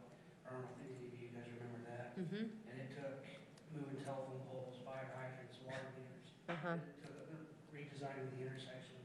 It was months worth of work. It was pretty. To get a sidewalk. Yeah, or just for the sidewalks. Yeah, and the key roadway just. You can just make it like my house, there's no sidewalks there. Any of you guys ever been in Carmel by the sea? Yeah. Or Pebble Beach? So one more very short item, if I may. This is a little off the subject, but I had a request from a resident, Fred Powell, at 4th East and Center Street. He's blind. He'd requested, I talked to you about this, Oscar. Yes. I would like some feedback from you guys about what might be in the works, because I just want to get back to him and I don't know what to say. Go ahead. No, go ahead. Well, we studied that area, and I went over with Oscar, and our major issue there is you have 3 points of water that go into that water pan that comes across, and that is a 2-foot deep by 4-foot wide water pan, and it goes directly to that corner and then comes down Center Street. If we were to put a low spot, say an ADA in that area, that water is no longer going to hit curb and gutter and come down the road. It's going to go right through that ADA and into the private residence right there. Yeah, that's a problem. That is a problem. So I'm not discounting that yet, but that is one of the issues that I will have to look at and talk to the concrete gentleman that I have due and see if we can figure out a way to do that. Right now, I have him working on another ADA on the corner of 300, so. Okay. Well, gentlemen, thank you. That's wonderful. I'll get back to Fred. He will probably accept that. My plea here is just to have some sort of feedback about. And we're not saying completely no. No. We're trying to find Well, I a understand solution. So one will be to put a curb in the back of the sidewalk so that the water doesn't keep going to the residents. So, but I mean, it's going to be. Okay, well, I'll explain to him what's going on, so I appreciate it. Thank you. Okay. Okay. We got to pick it up a little bit. Okay. All right, I think we're done with storms and, let me see, was I? Yeah. Oh, one of the things that I do want to mention is that we are paying a lot more attention into the contractors' work in our right-of-way. So, and I asked Jeff and myself, when we go out to the sites, we enforce the fact that they're supposed to be keep our right-of-way clean. We don't want construction debris going into our sewer lines, into our storm drains. So we're being a little bit more forceful on that. I mean, the first thing that I saw when I came here was that new hotel. I mean, that street was basically had rocks and that destroys the streets. And then it clogs our storm drains. So we will be, over the next while, bringing you a stormwater protection plan, Yeah, so. is what we'll do. Okay. Okay, that's for this group. I think the next one is parks. Was there any further questions? Well, the last graph, what was the amount? The ask? Sorry. On the last one, storm drain, I think it was like Okay, yeah, 8.6. so 8.6. Thanks, Jeff. Okay, thank you. Mike, you wanna join me here?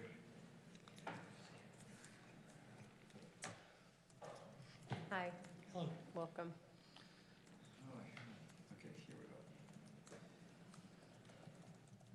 So one of our biggest departments, actually. Yeah, basically we have 8 employees. Well, we're the only department that has someone working an 8-hour shift every day of the week, through the weekends, through holidays, We basically take care of we've got 10 main parks. We have a bunch of pocket parks. We have the trail system which runs from Rotary Park almost to the river. We take care of putting up banners on Main Street, flags on Main Street, Christmas lights on Main Street, Mark, in the Swanee Park as well. We also take care of the Christmas box house, as far as mowing the lawns and everything there. Janitorial things to do at all our restrooms. We set up for special events. We mow the springs for Levi, and that's pretty much what we have on our plate.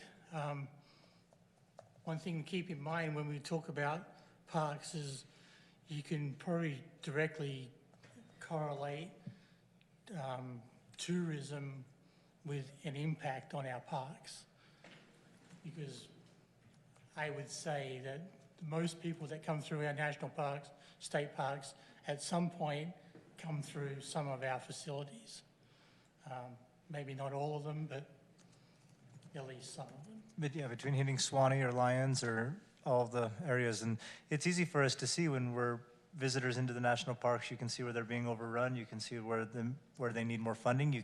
We see it just clear as clear when we're in the national parks, but for some reason when we get into our parks, we don't notice it as much, and they're being just as overrun. 5,000 people live in this community when we have our parks, and 4 million people are potentially using them, and it's the same issue we have everywhere else. They're being they're being loved to death. It's the same problem. And we have awesome parks. I don't want to make it sound like, but they need improvements, and we need to spend some money in them to bring them up to a standard that we want to hold them to as a city. So the nice thing about our parks, we do have great potential in our parks too, and our guys do a great job maintaining them. If you walk into any of our facilities, you see that they're clean. They're maybe not be as updated or current, and that's what I'm talking about, ADA accessibility. They're really old restrooms in some of the parks that need a renovation. The primary is probably the old city park in Swanee. They probably need up for a renovation. At least we have doors. Yes. I went to City Park in Paonia and they didn't have doors in the restrooms. Whoa. What did you do? Hurried. No, I'm coming here and blah, blah. And then the other thing, it's funny, at Rotary Park within the last couple of weeks, we had a couple of issues of vandalism in there. It's like they really tried really hard to break one of the tables in our basketball hoop. Also, Made Channel 5 News when it got broken. I'm like, that must have been a Really? really slow news day. Wow.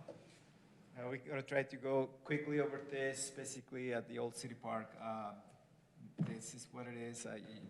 It's a lot of information, these slides, but I think the pictures will be better. So the pond restoration, I think there's been a talk for a number of years about what to do with that pond. It's a great source, but it's basically a fence area for the ducks right now. It's, it's not really for, the public enjoyment, or at least you can peek through the fence, which the fence is falling apart. It's literally falling into the pond. The banks is eroded away and the posts are starting to slump down into the pond. It's falling into the pond. The sidewalks, as expected, with the number of trees there, and I think there was not a very good compaction in there, are shifting quite a bit, so there's some trip hazards, but, again, restrooms, again, not really ADA compliant, but still, No the restrooms soap. are functioning, they're, Rotary Park. Wait, can we go back to Old City? Also, I would add to this, because as I was enjoying the music at for the Labor Day concert, kids wanted to play in where the water pours over. The spring? And it's like a little beautiful place, and there's like, and then it trickles into Stream, the yeah. danger zone that goes into the pond. But you can't even walk in there. It's like, got like sharp objects, and I just wonder if there's, Like the rocks and, Yeah. yeah. yeah, it's super slippery. It's very dangerous. Even at the top, it's kind of dangerous. And that's a place that is an amazing opportunity for kids to splash in water, and with very little changing, very little change, it could be a really great place to cool off and splash and have fun. Yeah, we have actually a couple of splash parks, but they're, But that's like water ready to go. Yeah. yeah. That's an easy fix. Yes. Yep. It could be, it's a great potential, yeah, great idea. So, one thing we talked about is to do a master plan for the park. Really, what's the vision for the park, how we want to use it? I mean, there's a great potential. It's a large facility, have water, so.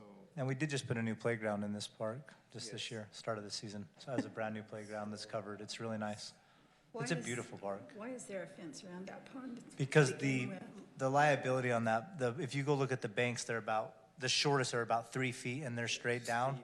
If a child fell into that pond, they could not climb out So of it's a it. liability issue that Absolutely. we just don't take it down? Yep. Okay. But like, why barbed wire?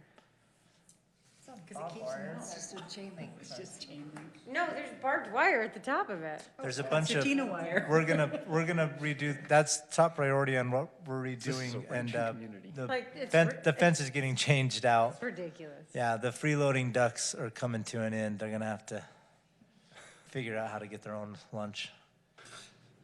So, we feed the ducks every day, but with that fence, they're completely protected from any animals harassing them. And as the fence comes down and we change it so it can be more interactive, it's gonna get a lot more interactive for the ducks and the coyotes as well, I think. So it's gonna be interesting.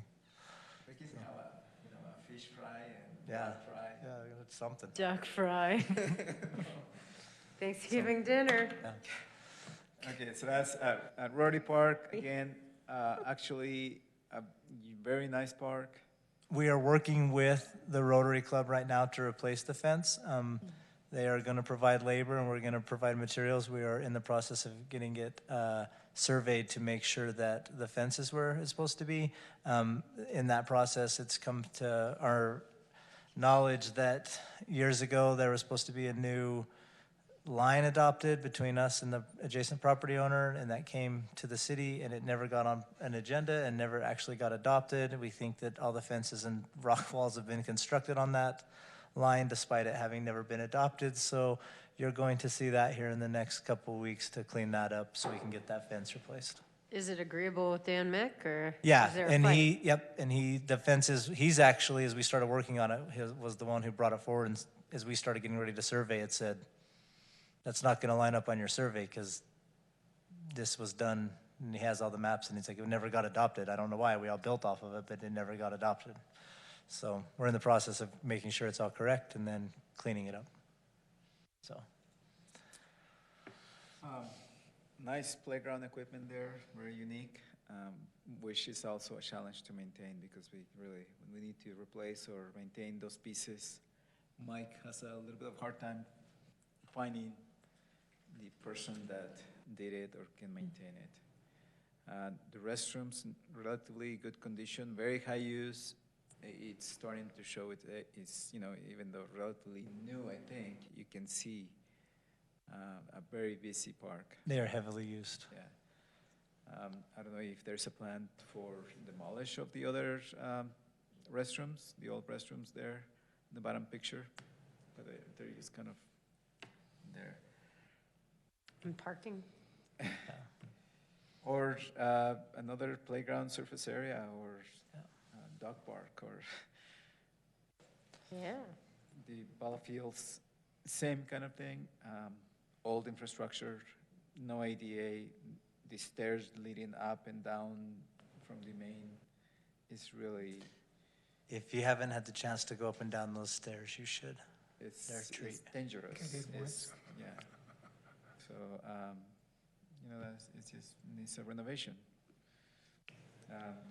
And I don't know if it makes sense to actually redo the park, because none of the fields meet any of the, I don't think Yeah. their size, right? No, they're not, and that's the problem we have with balls leaving the fenced areas, is the fields aren't to size. They're heavily used. I mean, during the summer, they're used for softball at least 2 nights a week and sometimes 3 or 4. And the league has about 8 teams in it. I mean, there are a lot of people who use that park, and then we use it all in the spring and fall for football and soccer, and it's a heavily used park, but the fields aren't to size, the facilities aren't up to the crowds that it's receiving. The netting all needs replaced above the crowds, the playground area. We need to add netting to the fields to keep the balls from hitting the neighbors' houses. I mean, it just needs a lot of work. The lighting all needs updated. It's all running off old technology, and lights run basically every night, and they're on all the time. You drive by that park, them lights are on. And so we need to upgrade them and get them so they're more of an energy efficient light, seeing how frequently they're being used. And so it just needs updated. Swanee Park, again, the restrooms starting to show its age. Maintenance of the playground, you can see it already, some of the playground already lose the cover. Again, in relatively good, safe working condition. Park. The bottom corner picture on the right, it's just that feature there. I don't know what, I haven't seen it function. You got to go out there in a rainstorm if you want to see it function. So it's just, Does it pour? Yeah, the rain, all the roof drains to that point, and then it runs out and then drains into that center circle there. That's the drainage for the roof system. It'll actually run when there's a frost. There's a frost on the roof. oh, so it has a nice Lions Park, brand new, and there is only that concern with the slippery surface at the top. It's slippery even without ice, so I can imagine. Mike mentioned to me a couple times that is an area that he pays a lot of attention to it. So we're looking for a permanent solution, maybe recoat that with a non-slippery epoxy coating or something like that. And it's a beautiful facility, and it's the example of, we don't have to replace a lot here to keep this one. This is one we just need to maintain. And if we don't maintain it in 10 years, it is right at the bottom of the river. You guys all see how it is heavily used. There is a lot of people there every day. And if we don't put money into it to maintain it, in 5 to 10 years, it's just gonna be in a situation where we're dumping money into it in order to bring it back to where we want it, so. This is one of those parks that, unfortunately, it was right when I was taken over as superintendent, and I didn't realize at the time, but I'm not pointing fingers at architects or anything, but there's a lot of things that have been done out here that just don't work. They look great on paper, though. They look great on paper, but like the handicap accessible area on the park side of the building is in the shade in the wintertime. So it's shaded constantly. The roof on the other side slopes down, and it's on such an angle where the snow comes off and lands on the handicap access On the other on side. the other side. It's just, there's lots of things that I've picked up and I didn't realize at the time, but it's just, maybe on the next one I'll have a little bit more input and a little bit more experience and say, that sounds good, but it's not gonna work for us. So, but they're just issues that we're just gonna have to deal with now, so. And then there's the inoperable water feature. Yeah, we haven't run the water there because it's just, Yeah, and we've talked about what we're gonna We're come gonna up with fix it. something different for in there, so. and people love it. Every time that I've been out there, they're just love that And facility. we want to get the boulder park, the boulder portion of it covered, because the ground matting gets so hot. that Yes, It's so there's a unusable complaint for about kids. that. Yep. That color of the matting is, Dark I don't know why brown. we picked that color, but I don't know if we can paint it. I don't think so. I think you can paint it, but it doesn't last very long because it shifts. Yeah. Anonymous Park, another, brand new restroom, I think. We don't do a whole lot of maintenance there. Just basically what's on the road and the restroom itself. And then we have an agreement with the Trails Company to do that.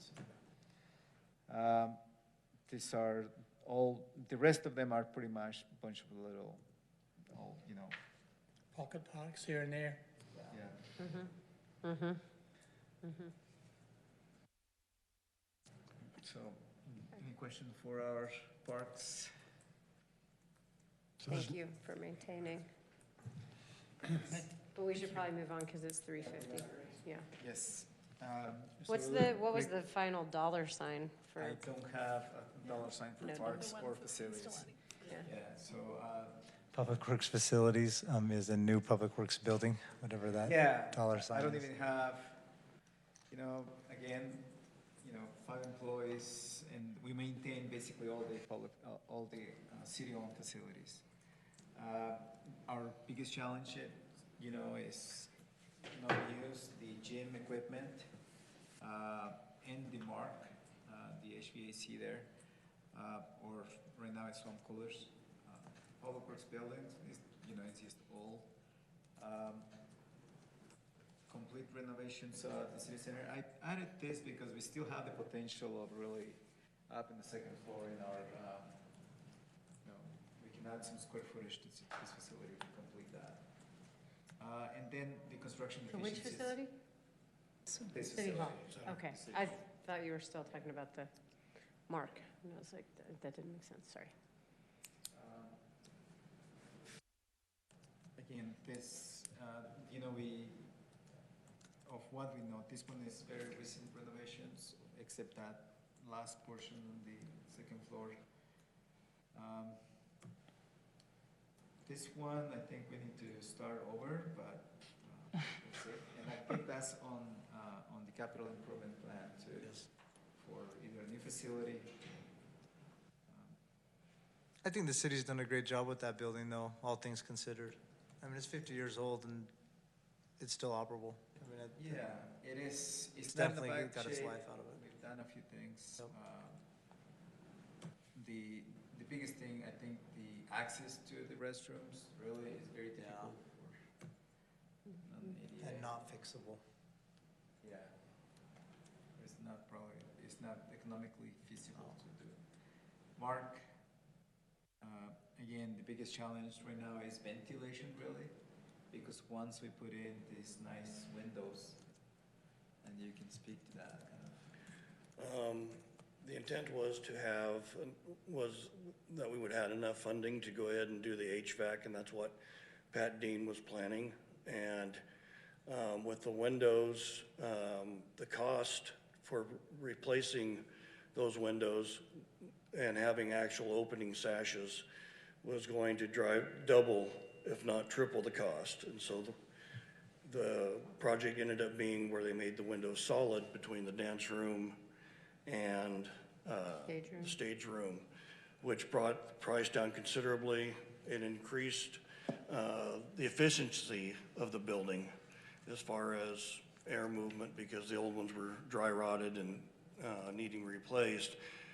The bad thing is now we really don't have a way of ventilating the evaporative coolers, and that's what is the only cooling source for that building at this time.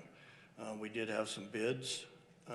We were on all of the heaters. We have 3 new heaters, or relatively new, that we were going to be able to convert to where they would also be air conditioning and using the same blowers, and then replace the existing heaters that needed to be replaced. Because if you were to open the front doors and then each room has the doors, that's still not enough square footage to vent out all the incoming air from the swamp coolers, right? Not sufficiently. It works during open hours, but when the building is closed, we can't keep the building secure if we have doors and windows left open continuously.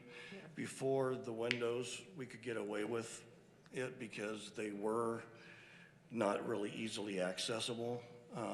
But as the use of the building has changed also. We have people almost in there all but about maybe 8 hours out of every day. The mark is heavily used. It's used a ton. It's awesome. So what's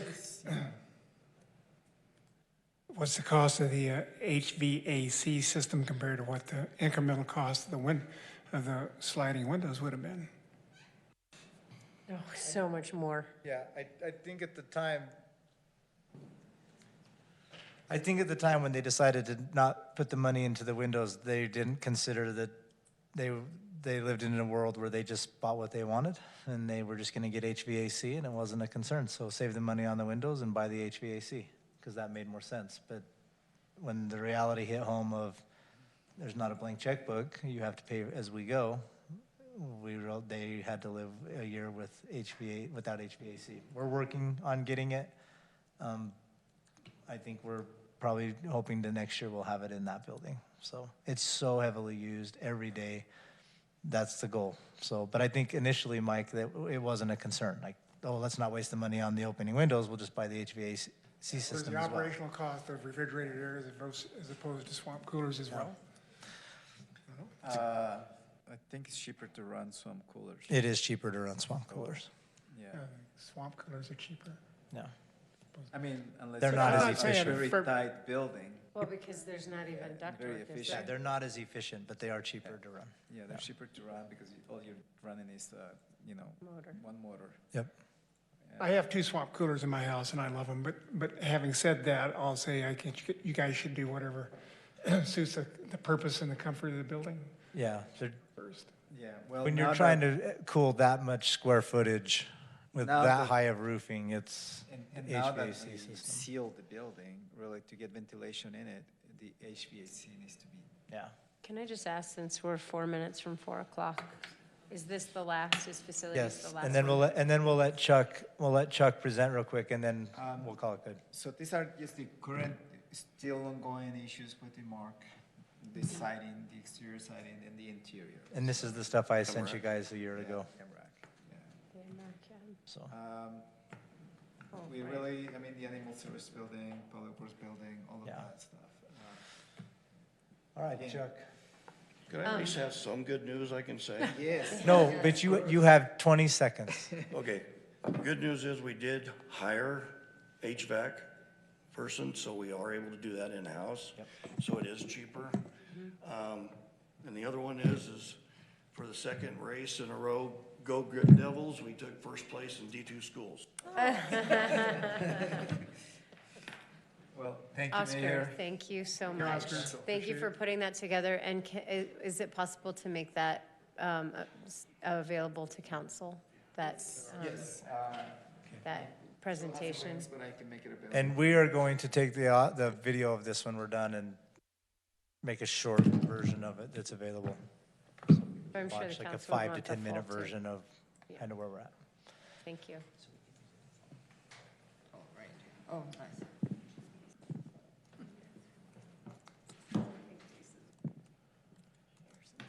You good? You have 2 minutes. It's a really boring slide.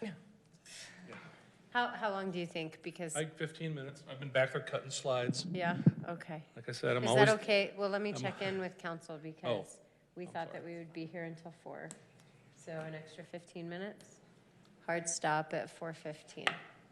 Okay. If I'm, with your permission, I have one special request. I am trying to get in before the council meeting tonight to urgent care to have an x-ray of this hip. Do you want to go ahead and take off?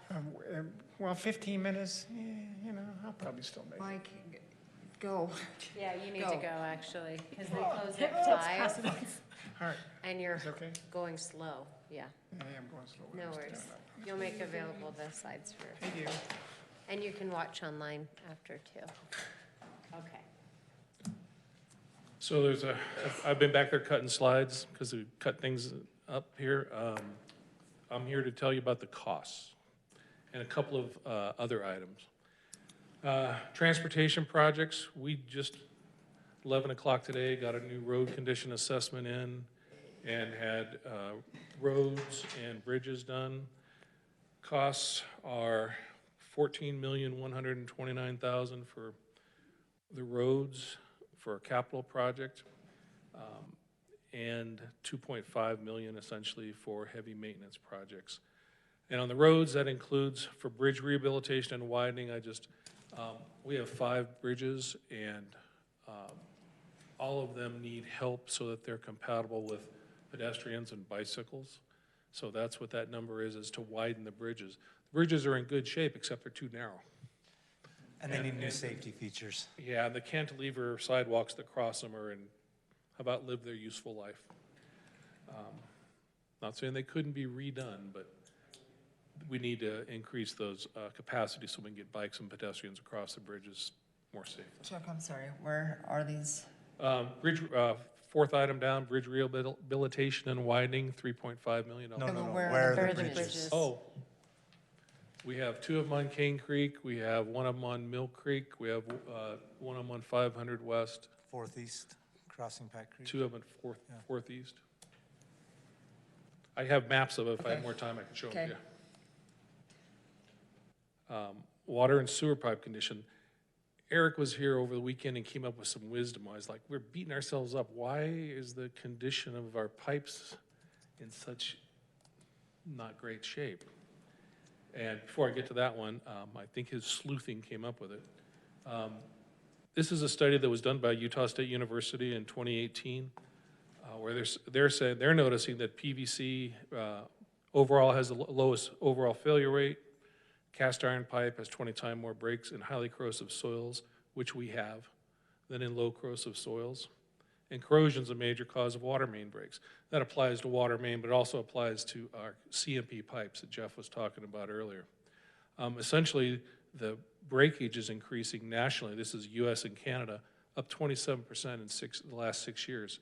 It's because the aging infrastructure across America and Canada, Moab's not the only community. This is similar, just wanted to point out cast iron. This is our culinary water pipe, 62% cast, 36% PVC. But here's the interesting statistics, and I have maps that would show you this as well. If you look at the 50 to 60 age here, there's about 46% of our system is 50 to 60 years old. Add in the 60 plus, 19%, about 65% of our system is older than 50 years. Thanks, Ronnie. Uranium boom started in the mid-50s, right? 1952 is when it started, went on to the mid-60s. That's when it was boomtown USA, for lack of anything else, when the systems were really put in. And 1960 to 2019 is 59 years. So that's why we think we're experiencing the breakages that we're experiencing now, and they're increasing. And I'll give Eric credit for, he spent time going over all the plans over the weekend and finding out when these subdivisions were put in that we have. So unfortunately, we're in that spot where the system is rapidly outliving its useful life, a majority of the system. With that being said, also I wanted to report to you past water projects. So in the last, since 2006, which was pretty much all we could find, to 2014, which was, or till now, 13 years, we replaced 12,450 feet of pipes. You'll notice that Main Street was done in conjunction with UDOT, and then the 500 West Cane Creek was done in conjunction with UDOT. So literally in the last 2 decades, we've done 1,600 feet of road. Yeah, of water replacement. Of water replacement, yeah, sorry, excuse me, that's what I meant. And this is, I think, so our yearly average, though, is 958 feet. And down at the bottom, you'll see that USU recommends a rate of replacing 1.6% of our system every year, which would be 4,393. So at 22%, we're hitting on average 22% of what we should be doing if we were competing on a national level. Not casting any stones, just reporting the facts. Water distribution, culinary water projects, you've heard it before, but capital projects, 15 million, 47,000, major maintenance, 163,000. That includes 2 wells and the storage tank that we've talked about before that we're hoping to get CIB money for, or drinking water board money for. Moving on to sanitary sewer, pipe materials, approximately half the system's concrete, about a third is PVC. Eric again did the known ages of the pipes, and if you look at from years 50 to 60 and 60 plus and add the 32% up with the 29%, 61% of our system is in that age group. And, you know, I don't want to say that pipes are like people, but the older they get, they need more care, and at some point, you have to maybe replace some things. But that explains to us why a lot of the system's in the condition it is nowadays. Past sanitary sewer projects, this seemed a value as well that you'd want to know, well, what have we been doing? Have we been doing nothing or have we been doing something? And the truth is we've been doing something. Since 2007, we've had, in 12 years, 7,000 feet of pipe replaced. Again, if we look at the 60-year at the very bottom, the USU study would say 2,534 feet would be a target number per year to replace. And we came in at 23% of that at 583 feet. So it's consistent with our culinary water. We're doing about somewhere about a fifth to a quarter of what we probably should be doing on a regular maintenance project standpoint. Sanitary sewer from the sanitary sewer master plan, $8 million, $8.2 million in capital improvements, $5 million, and these are based on the critical condition. And what Obi showed you, a lot of that is in addition to this critical condition evaluation. You know, as he talked about pipes that were too shallow, pipes that had manhole issues.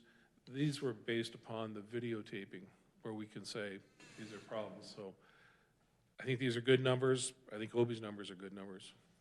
They're almost additive, if you will. Stormwater projects. Again, the stormwater master plan went through, evaluated the system, came up with known deficiencies. $5.8 million worth of capital improvements, $1.3 million worth of major maintenance needed. It's a function of deterioration and a function of insufficient capacity, primarily. I know it's a little difficult to read this, but this is the project list. The orange issue is the 5.8 million, and the green is the 1.3 million. Facilities, I sat down with facilities earlier in the year, and we talked about the what-if scenarios, came up with, and I'll show you in a moment the list, capital improvements at 10.4 million, major maintenance of about 246,000, excuse me, and Walnut Lane is estimated at $9 million total project. I have a little bit.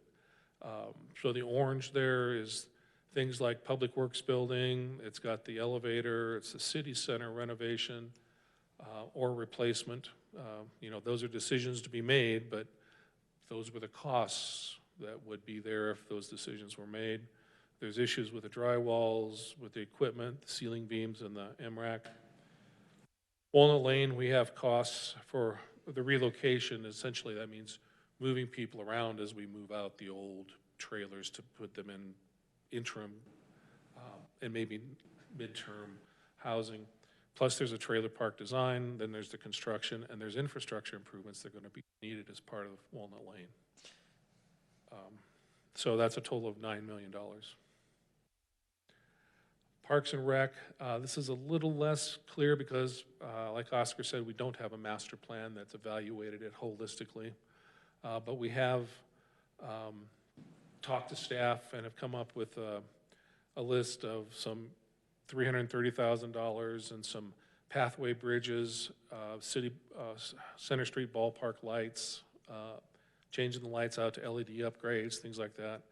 About $330,000 for Parks and Rec and $761 for total maintenance. I would tell you that of all these numbers, these are ones that are the least confident of.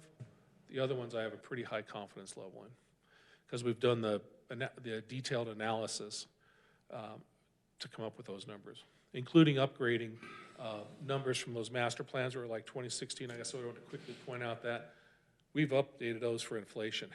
We don't want to fall in the trap of saying, oh, this was done in 2016, and here it is. We bid something in 2020, and it's like, wow, why is it more money than we thought? It's because The truth is, especially in the construction industry, inflation has been growing.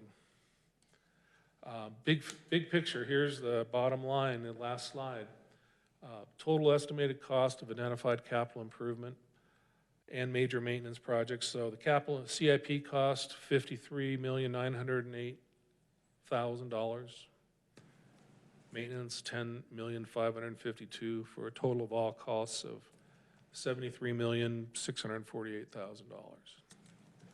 I've added the surface transportation, the culinary water, the stormwater, sanitary sewer facilities, including Walnut Lane and Parks and Rec, and come up with those numbers. I apologize for not getting them to you prior to the workshop. Some of this was late breaking, literally this morning as the numbers were coming in. I don't know how I did on time, but if I have time, I'd be happy to answer any questions. I feel like that's different than what Oscar said. So I'm confused. So and then just to clarify that, I took only the critical issues in my list. So when I was going at the master plans, and that's only for the 3 master plans that I have. Chuck's includes everything. So you took Oscar's numbers? No, basically he used all of the list that is on the master plan. Master plan has capital improvement numbers and major maintenance numbers. Oscar went in and took the ones that he thought were the most critical. I'm giving you the numbers that were everything listed in a 10-year time frame. Right, so the 33 million is included in this. Yes. What you're saying is the 73 million. Yes. And the estimated time frame for spending this would be not more than 10 years, is what you're saying? All of those master plans were based on a 10-year That's not realistic, but time yes, frame. based off how the systems work, yes. So if we just like flattened it out, it'd be 7 million a year. Our budget is Yeah, it's not realistic. a That's couple what I'm few saying. more than that. That's not even realistic. That's it, right there. Yeah. So I And think. there's no amount of property tax that we could charge Yeah, to. but I think what the point we're making isn't, we expect to dig out of this in 10 years. I think the point we're making is the 25% of what we're doing annually of what we should be doing needs to increase. We need to get closer, we need to be at that 100% mark of what we annually should be repairing and replacing every year. We need to just start chipping away at it and reach that potential of 100% of what's expected to replace the 1% a year that's projected. And if we start doing that, then we'll start just chipping away at it. All we can do is chip away at it. There's no way we're digging out of this hole anytime soon. Shouldn't we actually be doing like 125% Yes. of what we're? I'll take 100% right now, gladly. And then once we get to 100, then we'll work on getting it beyond that capacity. But Okay. the 25% we're doing of what is expected of us to be doing, we're saying as staff, we need that to increase. Ultimately, it's now up to us to make a plan on how we can do that and bring that back to you for your approval. And that's our next step, is what we're doing. But we wanted you to see the state of what we're looking at as staff going, where do we even begin? How do we prioritize? So number one, we're going to need diversified income, a diversified portfolio of different funding sources. Yep. Number two, what is critical versus, what is less critical. Yep. And What assets we have. number three, the fiscal philosophy of the city up until today has been spend what we have and not leverage. And so understanding, go ahead, did you want to share? The council just passed a debt management policy. Right. That outlines how we will fund projects, and after they are prioritized, how we'll decide what needs to be financed versus what we can leverage to go for other funding. And I just don't want this to be critical of where we've been, because I don't think that's fair to the generation that went before us, right? I think if you were running Moab City in the 70s and 80s and you had infrastructure that was 20 years old, these weren't your concerns. You had time to do other things. And so I don't want to sit here and act like, well, the people who came before us didn't. No, that's not the case. The case is today is the day that infrastructure needs. When they 30 years ago were sitting here making decisions, they didn't have to worry about the infrastructure because it was only 20 years old. And that day will come, that day will come, that day will come. Well, today's the day. And we are the generation for this city now that has to lay down redoing the infrastructure. It's just come to that. And this is not a Moab problem. This is every city in Utah's problem. Everyone redid their infrastructure in the 50s and 60s and 70s and hasn't. And everyone's to the point where they are having to figure out how they are going to fund these projects. And that's where we are. We adopted the new debt management policy. We're meeting with Zion's public finance. We're figuring out how to leverage. And we are also taking a complete assessment of what we have as assets as a city. What are we maintaining that maybe we shouldn't be? What do we have that maybe we don't need to have? You know, we own a lot of property as a city that we're never going to use. And so maybe those are assets we can do something with in a different way. And we own facilities that we're maintaining that we don't use as a city. And maybe the day of us maintaining them for the sake of maintaining them are over, and it's time to liquidate those and put them towards these other functions that we need to actually be providing. Can I just quickly ask what comes next then? I mean, we all got the matrix in our packet, which was helpful. And and Rachel is gonna touch on that a little bit when she does. We ran out of time. Yeah, when we do our staff reports tonight, we'll touch on it just real quickly. But we are going to come back to you with the matrix report. We're going to come back to you with the plan of what our priorities are and how we plan on funding it. And as we go into budgeting, we're going to have ideas on how we're going to pay for what we're going to do next and what that plan consists of. So tonight, if it's okay, I'm going to touch on the matrix during the matrix sounds kind of funny, but during administrative reports. There is no spoon. Matrix. And then give a brief financial update to kind of go over a tool that I sent out to all of you, the financial dashboard. Okay, well, I think this is a great time to be an elected official in Moab because we have such great human capacity. Is there a motion to recess? So moved until 7 p.m. Lynn, is there a second? Thanks, Karen. All those in favor? Aye. Okay, we're recessed.